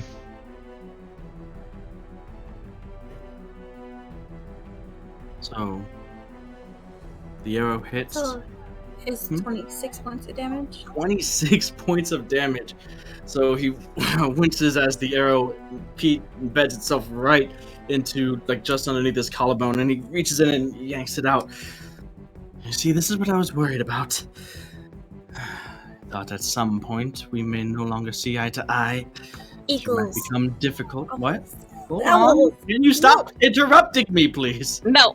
No, I'm not. I'm interrupting him. I wouldn't let him talk. I'd be like snarling at this point. Okay. Sorry. not trying to be disrespectful to you. I'm just like, I was like, that's it. I'm done. And yeah, to be honest, if somebody is talking, sometimes people might interrupt, and in this case, it's role play. Anyways. So the eagles are still coming. They don't instantly apparate on top of him. Didn't want to. You wouldn't have even known if you would have just played nice. You see, when I had Andrea make you those pendants, I had some of my own blood infused with it. So you are protected very well against the effects of other vampires, but quite susceptible to my own influence. So unless you want to face off with your blue friend here, let me go. I will be gone. I'll do you the kindness of leaving this man here for you to question, and when I am safely out of here, I will give him back to you.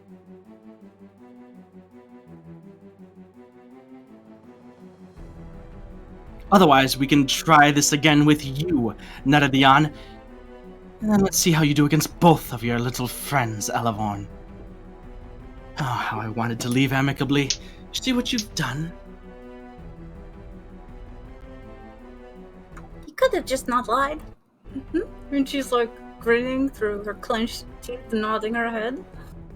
Oh, well. I'm going to leave now. What will it be? Looking now to the two of you as Duran, you are now between Elavorn, Nedadian, and Alexander.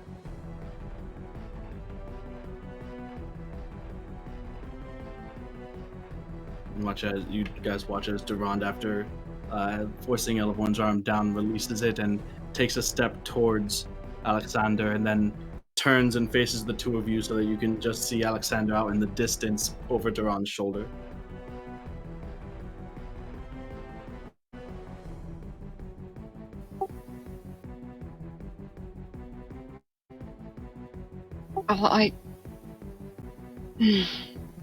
If he gets control of me too, it's not gonna be good for you. I don't care. I'm going to draw my bow again. Draw another stake arrow. Okay. I mean, unless you want me to stop. If you want this. I'm just gonna walk away. Draws the arrow with the bow. Holds it taut.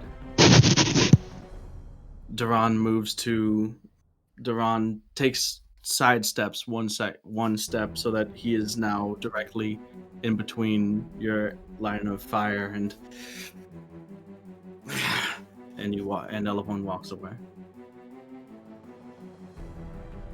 Well, he turns to the half-elf.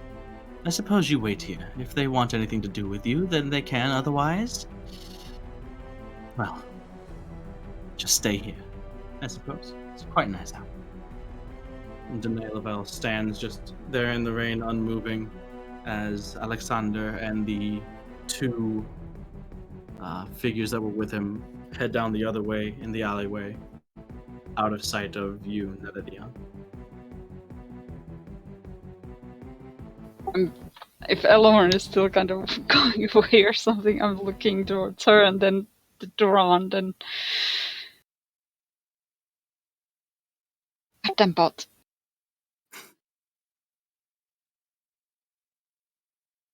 Alright. Within Yes, a couple I don't know. minutes, Yeah. Go ahead. within a couple minutes, Durand, you are snapped back. And you can still kind of feel that pulsing, needling in your head, and you kind of clutch the pendant that's around your neck.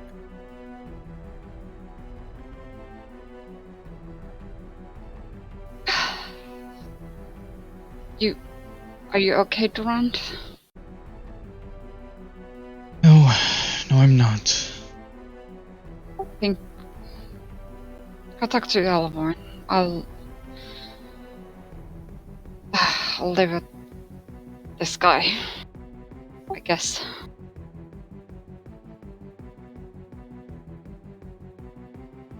Go after Elavorn. I'll restrain this guy. No, you go after Elavorn. I can't. Yeah, you can. No, I can't. Go, please. He's... Just go. You have nothing to restrain him with anyways. I have the rope. I have rope too. Well, Is this whatever. really the conversation that needs to happen Get right now? out of here. You're the one who knows to talk to Elavorn usually. I guess I'll go after Elavorn. Okay. Elavorn, where are you heading?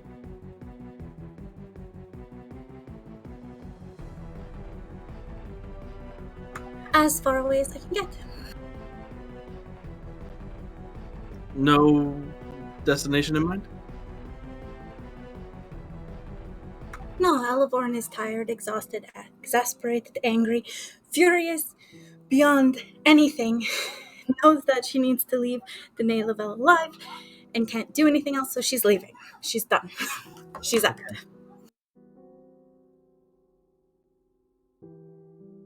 Alright.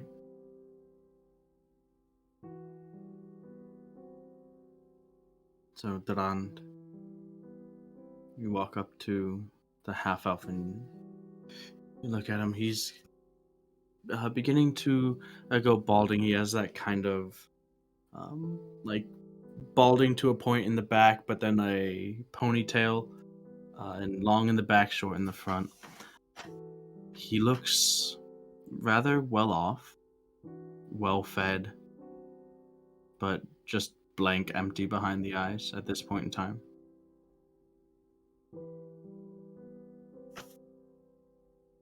Duran is.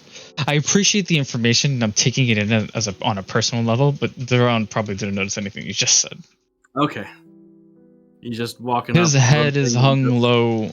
It's just restraining what he knows he needs to restrain so this person doesn't leave. And just leading. Oh, you're just leaving him there, or? No, I'm leading him, Just presumably to the temple. walking? Okay. The only place I can think of at this very moment. Alright. Say Nedadion, after a while you do catch up to Elevorn. Elevorn, by the time Nerdion does find you, your conjure animal spell has ended.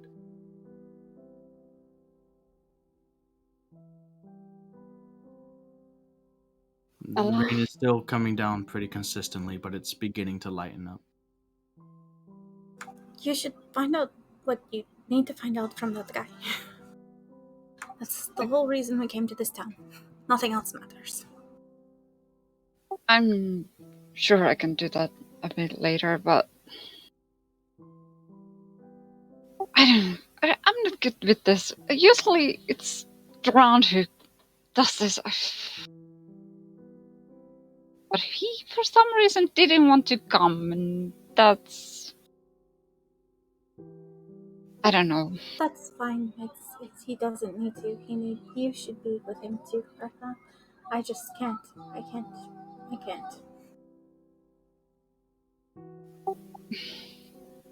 These kind of things really do suck, and it's. I guess we have to just blame all of us ourselves on not going with only with the temple, and probably shouldn't have even talked to Alexander, I guess, but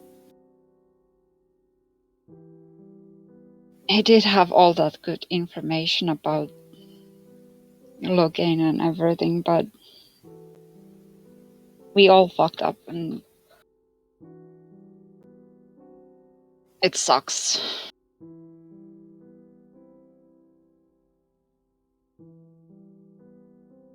You have that Lavelle guy, and we got Demetrius back, and I mean, everything is good, right? Everything is great, you know. No, I mean,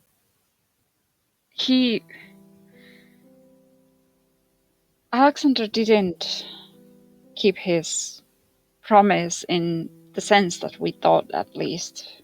And, you know, that's not good. The whole freaking town is in chaos at the moment.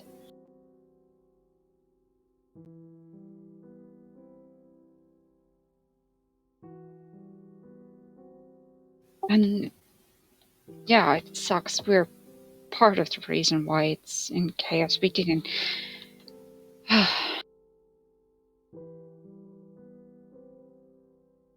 I don't know. I don't know what we could have done. I don't know what we should have done. How could they have turned so many people and thought that it would be fine? It would never be fine with so many living people around. What were they thinking? They weren't giving life, they were just murdering people. In the future, like, sure, they were dying from whatever, maybe, if that was even a thing. Yeah. We tried to talk to Logan and Michelle about that. Yeah, they thought they were doing the right thing, but they didn't investigate it further on, that how it's actually going on and how it would possibly end. And now it sucks that we didn't finish them off, like, for good. Because even if the temple can manage to put some barriers against them, they can't come, and they can't come back to where they might go to another city. a town or wherever and start all over again. Maybe it's. Mm,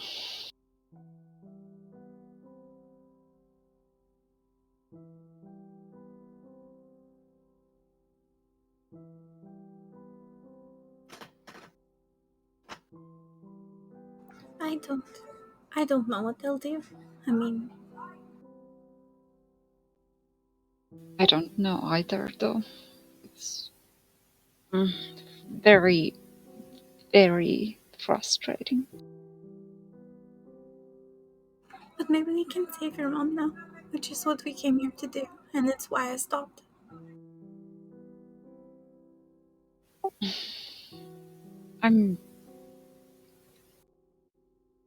I appreciate it, and though I also kind of did want to do something to Alexander, but at that moment, but I don't think we could have fought him and to do whatever sponsor he had. At least I don't think I could have. I'm not in the best shape at the moment. Me neither, really. So at that I'll just conjure healing spirit and boop it between us. Okay. So, you guys do eventually head back to the temple after you guys kind of have this very contrasting to your current state of mind, but just like happy floating fairy dragons just all around the two of you in the rain after with this emotion. They just are giddy and joyful and healing you up, and say that we can assume that we're all back to full and because we're very, very well off. So, And so then Alice just going to start to cry and be like, I just missed the Feywild so much. It wasn't so hard there. It wasn't so everybody choose and then it's always wrong. It's never the right choice. I'll hug her. alright. I'm sorry I don't have the words, but I'll just squeeze her harder, give her more bear-like hug, I suppose. I don't know. Alright. So, as Elvorn is crying, you guys are in this embrace out in the rain, still being surrounded by dancing fairy dragon.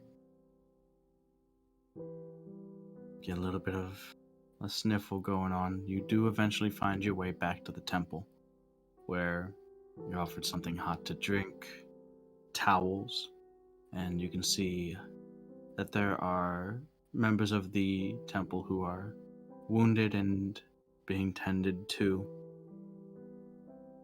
Gertrude comes up to the two of you and,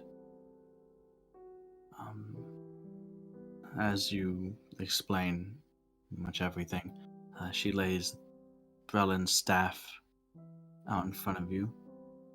I don't think I have any use for this anymore. Maybe you'll find a better one. Well, we've already sent word that Worthy is in need of new leadership and that we will need some help, but we should be able to ward at least the manor and key locations around the city against the undead. It will take a lot of effort and we'll need others from around the Empire to come and assist, but I'm sure that we can get it done and make sure that neither Logan, Michelle, nor anything like them will ever be in a position that they were in Worthy again. So if there is a positive to take out, there's that. we were able to find a good many of those creatures. Some we did see fleeing the city itself. Some did die. But at least they were able to walk with her in the end. As opposed to an alternative.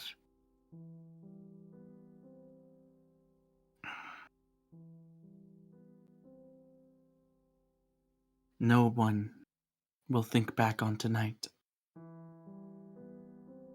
with happiness, but this was a crucial point. Otherwise, if it went the other way, if we didn't have this terrible travesty, that means that Worthy's future was one under the thumb of...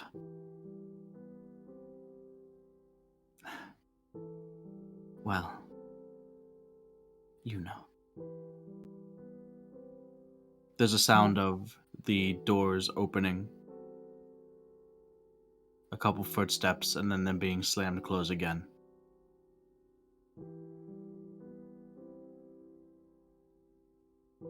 You see that, getting up to investigate it, you can see that standing just inside the doorway, arms bound by rope, is Dune Lavelle.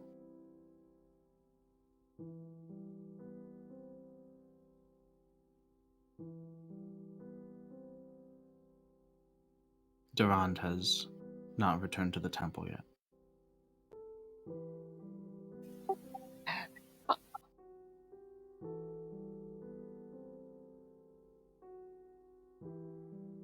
I'll use my prize at Duran.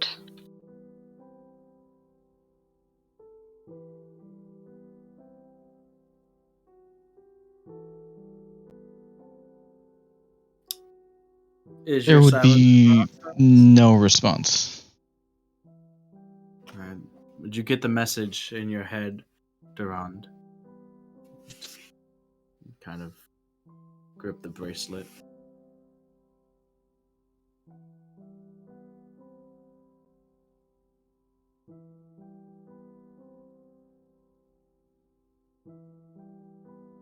No response from Durand. God, I hate him when he doesn't respond.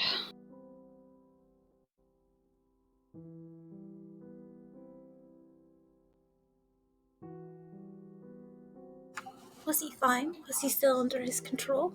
I mean, was he He seemed to snap out of it, and I tried to make him go after you, but he wanted to stay behind and tie him up, and then I don't know, I went after you.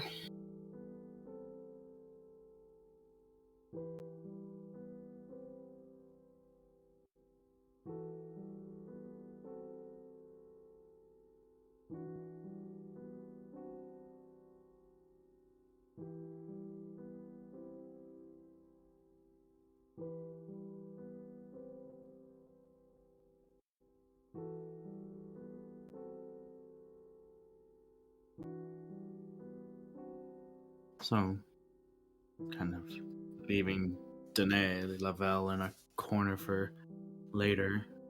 Yeah, I'm keeping eye on him, kind of. He's just standing there. You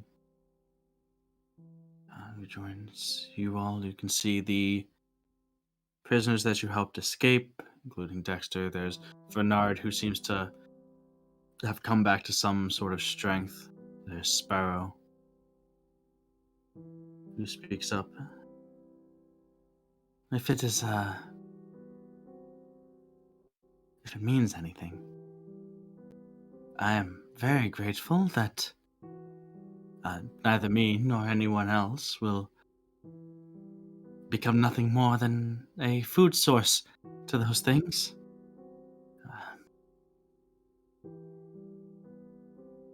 I'm not sure if it makes anything better. But I feel like this is certainly better than the alternative, as bleak as it may be.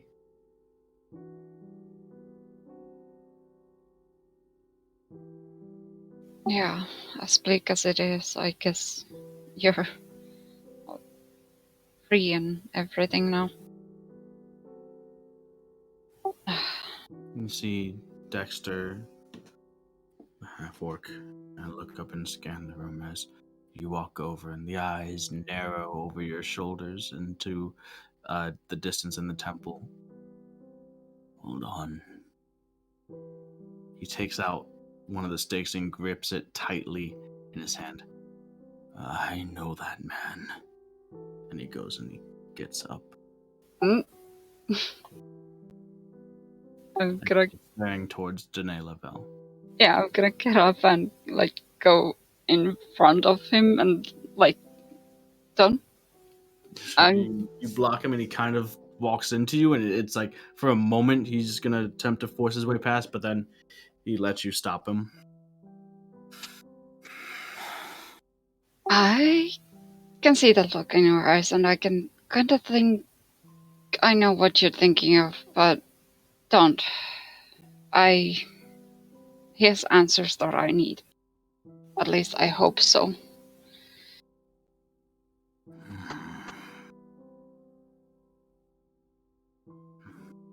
Fine. You can have your revenge later. Hopefully. Depends on his answers and everything. I don't know what business you have with that man, but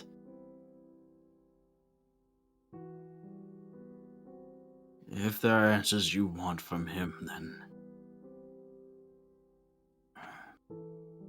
you're one of two kinds of people. I can kind of tell you're not. Certainly not the bad type.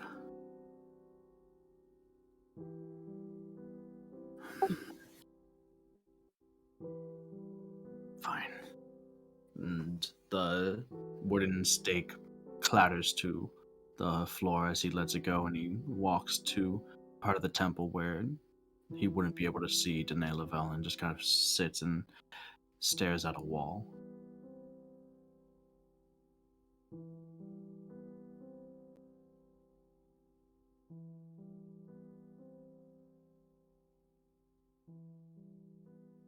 So, Yeah, go ahead. well, I was just gonna wrap up. So, if there's anything that you want to do before that, I guess it can wait until the next time. all right.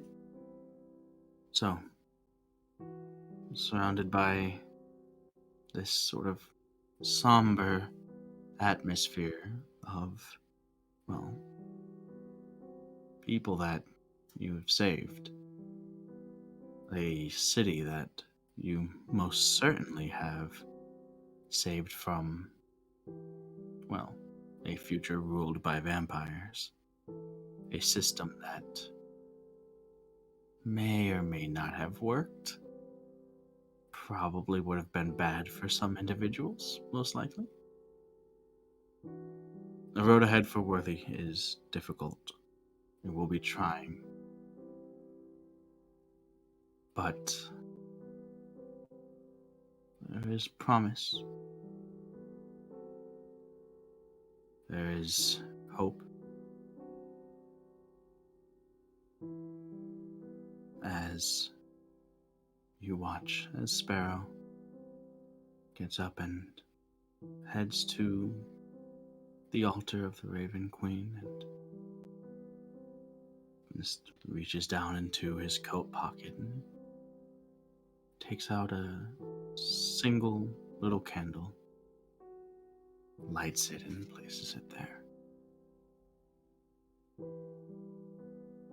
And that's where we'll pick up next time. It's the candles again.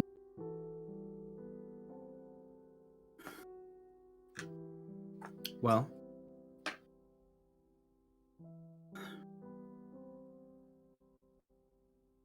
that's worthy, pretty much. Like I told Is all of it? you, every little bit of it was known going in.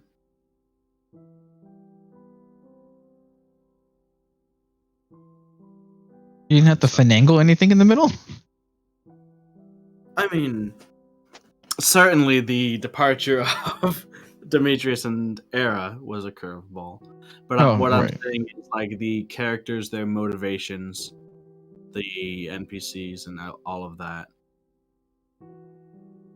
was planned. No. The pendants were planned. Whether or not you would have taken them or not was totally up to you. It's interesting because I considered not taking the pendant since I had this the protection from good and evil. Oh. By the way, you don't have the mask. Yeah, no, I know. Thanks, buddy. You've been you gave it to me as like a here, you beat the last boss and you got the best possible outcome, and so I treasured it. And somebody had told me, hey, maybe give it to the fucking bad guy. And It's the bad guy. Don't blame anyone else for your decision. I would have never parted with a single one of my fucking things of my own You volition. don't have to listen. If somebody says something, hey, give it to that guy, you don't have to listen. You just, Stop blaming other people. That's not nice. You're gonna make people feel bad. No, it's fine. It's just it's an item I didn't need at the end of the day. I kind of wanted the You're other thing. overpowered anyway when it comes to saving throws. What are you talking about? It's not about the saving throws, dude. It's literally the same thing as like the sword. Oh. Yeah. It means a lot. It's not about the item. Well, we got another arc of Duran without his sword going and reclaiming it. Yeah, In just like fuck a me year over. and a half, Just you'll run into him again just and take you away get the every mask item that's worth a fuck to me and just fucking give it to somebody else. No, you stop giving them away. You know, What the hell? there's something that fucker didn't think about. He gave me some of his blood in the amulet, and guess what, motherfucker? You know, yeah, for real.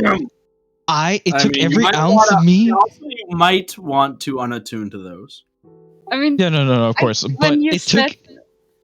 When It he took said everything. that, oh yeah, bring the amulets, I was kind of like, should I unattune from this or not? But I chose to just put it in the bag because I wasn't completely sure what is going on.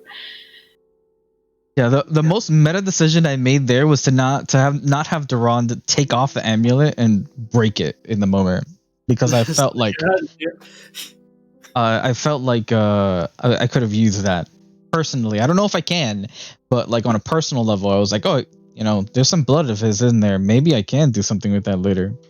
Well, there's some blood, can his do blood and the stuff other with people. it. He could have obviously symbolically, like, Durand walking out of the alleyway leading to Nailavel, kind of whatever, and then like the camera pans from the ground and you see like the broken, shattered amulet there with the blood pouring out of it.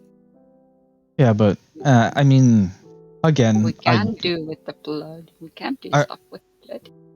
I wanted to, Just have but to find the right people. maybe I should have just done it anyways for the sake of it.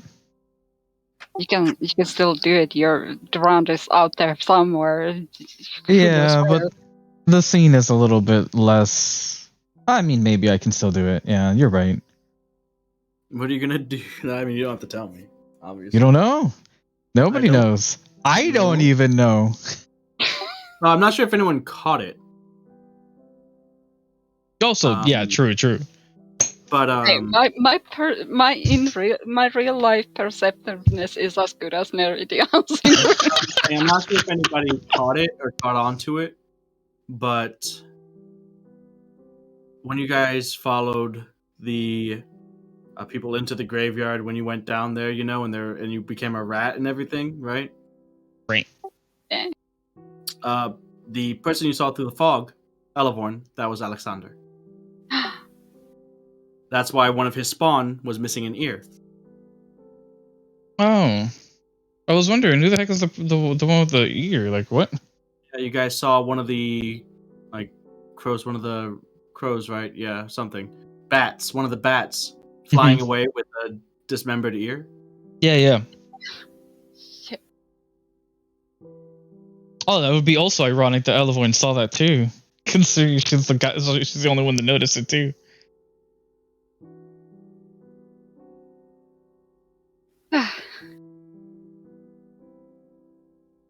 I am out of everything, I'm honestly so pissed off I lost that mask. Sorry. I'm so pissed off. You deliberately knew too. You were like, if you would have left amicably, but he kind of had to get out of there. It's there was a moment where I kind of wanted to talk to him nicely to see if I could, but it also didn't seem like a priority that he would have in the immediate moment. Yeah, I also wasn't clear on it, but he did want you to show up by yourself. But that would have been too suspicious, I think. Yeah, I mean, I also thought of that too, because you did mention he said to bring the amulets. Yeah. He didn't say to bring the other two. Yeah, he was just gonna kind of let you know, like, it was just an insurance policy, just in case things went a bit awry. And then he was gonna take them, destroy them, he didn't have that ability to control you anymore. He was gonna leave relatively amicably. No, yeah, I figured, honestly. I figured it was just going to be... Alexander didn't realize jerk, maybe, but, Alexander didn't realize we're a package deal. We always come together in a group. Nobody ever goes alone. Ever since Elevorn decided to go alone that one time. Yeah, well, you know what? I would have considered it if he had clearly stated that.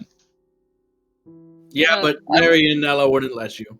Yeah, who says they have to know?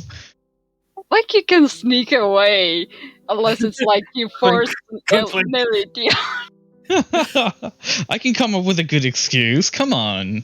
Bullshit. I've snuck away once. Yeah, there you go. I just have to start messaging you guys the whispers that you so no one else can nope, I'm following Duran.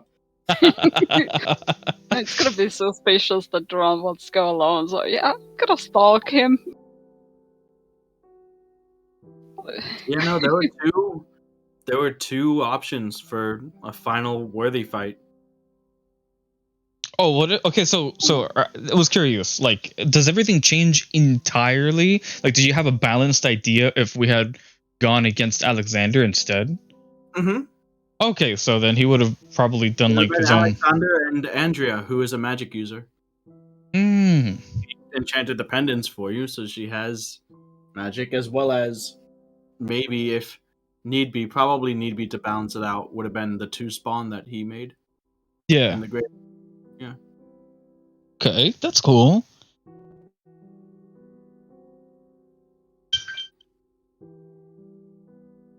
Yeah, it's really cool. Yeah, I like that. I like that a lot. It's very interesting.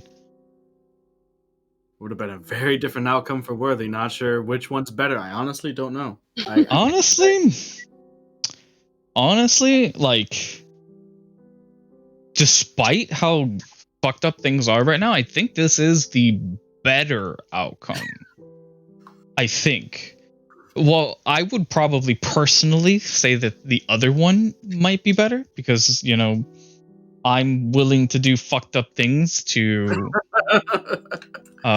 take care of certain people that I care very much about, so I can understand being fucked up to the San Veniques and the way that they did their things, but I don't think that was really that good either. It's still fucked up. It's bad. Yeah, I'll have, there will be. Okay, so here we go. Here's the thing. This was a difficult one. I know the two options were very good and bad, maybe at the same time. Yeah. And it's hard to make a decision. You guys are going into a situation in the desert with these slavers where these guys are all just assholes. They're all just evil slavers. You have to no moral qualms. Just turn your brain off and play some D&D. That's it. No, I know morality is like it's gonna If I can't, stop if I being can, such a big thing. well, if I can come up with like a solid, what I think is a solid story that does have these sort of moral quandaries to them, I'm going to. But I also, again, I don't want it to be a constant thing because that's probably emotionally and mentally draining. No, it's fine. It also kind of makes sense in the nature of how vampires work. I mean, vampires aren't good creatures to begin with, you know? No reason for Power hungry screaming yeah, assholes. you know, it's the standard stuff, but you know, Duran doesn't know any fucking vampires. Like, I don't know how any of these people are gonna act, you know? I'm gonna take their word for whatever it is. And be very upset when it's not respected. So who was thinking that the betrayal would come from the Temple of the Raven Queen? No. Oh, I never thought that the tempo was gonna be an issue. Again, although maybe that Aren't they? a little bit of Durand in there. I wanted to set. Jeez, I really wanted to set up. So I said something. A three-way suspicion. I said something a long time ago. Hmm. It was back in Ambervale. It was when Adelmar had done his thing. And I think that Mags said something or went off on it, like this asshole, something like started ranting about him, right? Hmm. And I counter ranted like something like, you don't know like anything about betrayal. I'll show you betrayal, something like that. So that was me referring to Alexander. Oh, okay, I think so. Why there were like the thing that you guys built up between Era and Alexander. I was playing into that because of that. Interesting.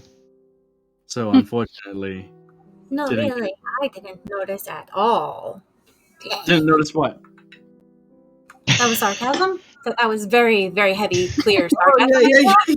yeah. I Extremely mean, clear you guys sarcasm. pushed it on her. You and Neridion, Elamon and Neridion were like, "Kind of talk to Dirty. You should try you. You love him. You Yeah, love her." 5 seconds. No, we can't have any little blip of like anything. No. What? Your emotions must be always. You must always be high alert. No breaks. Everyone You is guys supposed didn't to. trust Isaiah, and he's just a good guy. Maybe a little bit. Or is he? Or is he? I think it's fine to be speculative. I'm sorry. No. Long gone. I'm sorry that you guys are that the undead vampire ended up being more interested in his own interests than yours. I apologize that was the twist. You know, it turns Look, out. I am perfectly fine with everything that you did tonight, Yeah, except but you taking my fucking mask. All right, I'm never gonna forgive you. You gave it away yourself. Stop You took blaming my Zen. mask. It's Zen's fault. I didn't take your. I guess I could have been Is like, that why? no, I'm not going to accept this powerful assisting magic item that you are going to give me because I know that in the future I'm just going to run off with it. So, Is Oh, that man, why no. Durand isn't responding because he's hunting down Alexander? Yeah, and right, that's what he's then up his to. mask back? You'll have to figure that out. Who knows? Like I said, I don't even know what he's doing right now. he's just moping. That's all he's doing. I remember I said personally, me, Dune, I am happy with everything that you did today. Except for you taking my mask. That is me personally telling you, fuck off. Claim You bastard. shame for it. You gave it away. You goddamn bastard. No, I didn't Zen have to break into your room and meticulously planned assassinate this. you to take it. You literally just handed it away. Yeah. You were like, haha. Look, I know Zen is planning this shit from the start because he's been saying it. Like, oh, how do I get this thing away from him? I could scour through all the videos where he's like, man, how do I get this out of Duran's hands? Because I don't want him to have it anymore. Well, I'm sorry. Yeah, you better be. Okay?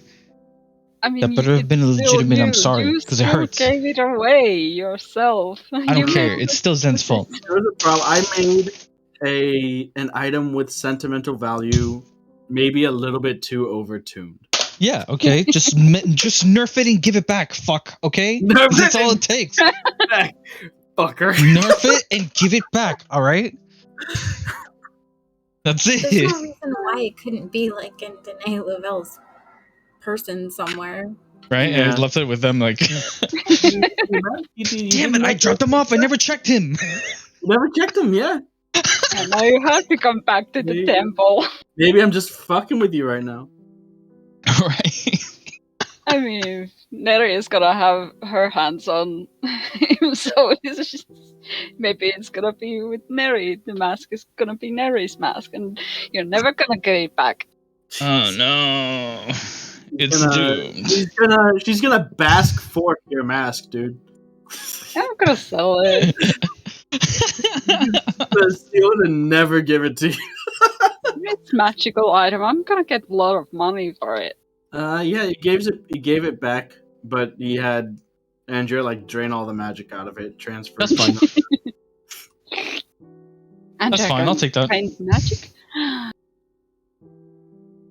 She can do. You know that she can deal with enchantments and stuff. Yeah. Yeah, but you can drain the magic, and it's like, Well, Duran has had enchantments moved from one item to another. Right. from, yeah, Interesting. doesn't like that. That is if it's on his person, which I mean, you want to roll a percentile dice? No, I don't want to roll any fucking dice. I don't want to roll a fucking dice. You just give it back to me right now. Just hand it over. Just hand it over. You are betraying me as a player, not as a kid, not as Durand. Why do you hate me? I don't. This is a personal attack. It's not. I mean, like, if we've established that she takes the enchantment off of it, what does it frickin' matter to give the thing back to Durand? Right? Hand it over. If Alexander really plans to be amicable, I didn't establish that. do that. Didn't establish that. He was just throwing out the idea. You shot him in the chest. Oh, true. So, For a lot of damage. first, For a lot of damage. he did. You shot him in the chest before he could leave amicably. No, I'm telling you that he fired first. No. Yes, he Did he did. fire first? He said Wait, did something he? that you didn't It like. hurt. Oh, words I was hurt, hurt. man. They cut like knives. The words attacked my heart, dude. He did hit first, really. I mean, to be honest, Olivorn is pretty, He hurt me too. Yeah. Okay, yeah, he did attack me first, actually. I was attacked first. Yeah. Yeah, he attacked me first, really. Ow. With his words. By the way, Neredian. Yes. Good save during the fight there. He was, after he found out from Elevorn that you were charmed, he was attempting to override it with his, because his ability would override Demetrius' charm, but you saved against it. Oh, shit. Thank the gods. So he was trying to basically get you back to Kinda on their side. So he Yeah. would have basically overrid Demetrius' charm and then dropped his own, but essentially just ridding you of being charmed by Demetrius. Interesting.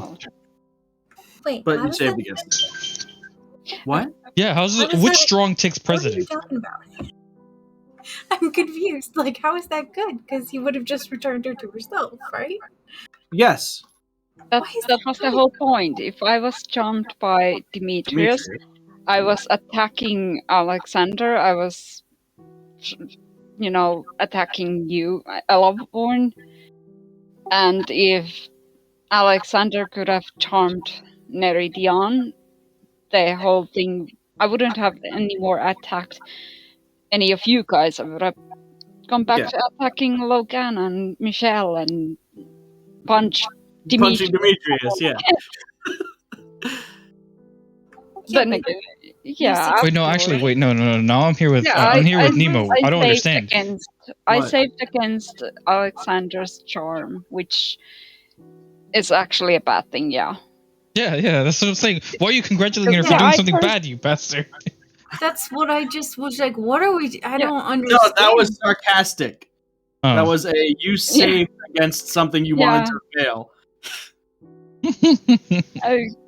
Like even through the pendant too. That's why it was a straight roll, because your Fey ancestry counteracts the disadvantage that the pendant imposed. So, how can you sneak stuff into magic items if we identify them? You didn't identify them. You spent the time and attuned with it. Identify is and we were just told that they just are. like how Neredian didn't know the extent of phantasm. There can be things hidden behind the magics in the magics. Okay, so identify everything I put on from now on. Okay. Like super identified. Yeah. Do you have So the I put- identifiers? So I put absolutely nothing unless I identify it by some means.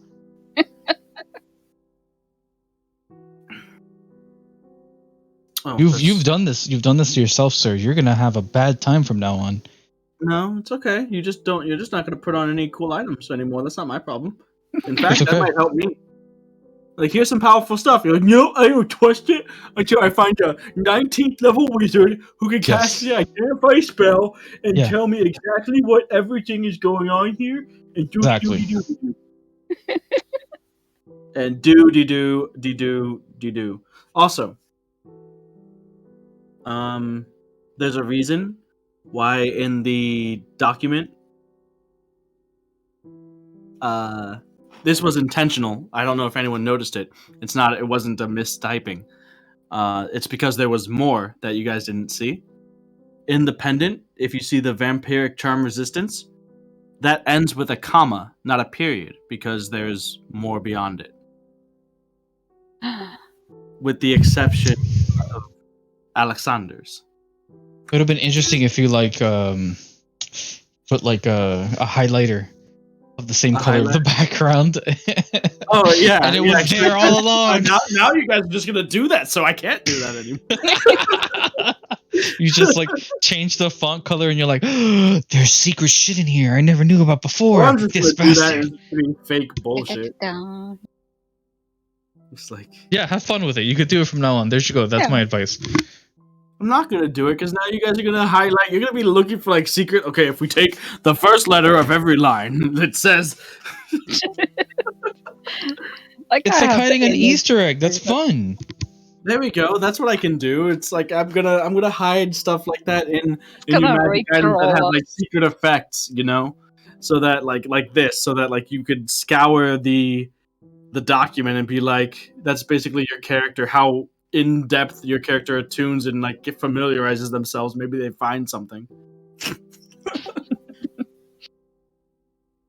Are you gonna recroll us? You're gonna make the lyrics there somehow. If you read it all backwards, clearly it says.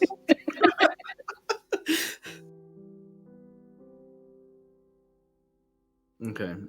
Well, good night, everybody. I have Good to night. go. I have to. I don't know. I feel like everyone wants to kill me right now. So. No, I don't. told you. Yeah, I'm perfectly fine. This was good. I don't trust Duen. What? He clearly is lying. What did I do? Oh, you think I'm do an insight check? Do an insight check. 13 plus whatever my thing is. What are your modifiers? I don't know. What would my insight be? I feel like I. You're the DM. Was it you off of have the wisdom? most powerful. Yeah, insight is wisdom. Yeah, I think you're pretty wise. I don't think I'm. I think I'm more intelligent than wise. Yeah, you think so? Yeah, I do think All right, so. I'm gonna give you a +2 to wisdom then. Okay. I don't think I'm proficient necessarily in insight. I'm definitely not trained in it, so that would be 15. So a 15. Mhm. I'm not lying. And you are fairly certain that I am entirely serious that I'm not lying. Okay. Can I insight check that? Uh, Inside the inside checks. Okay. Good night, guys. Yeah. Good night. Good night.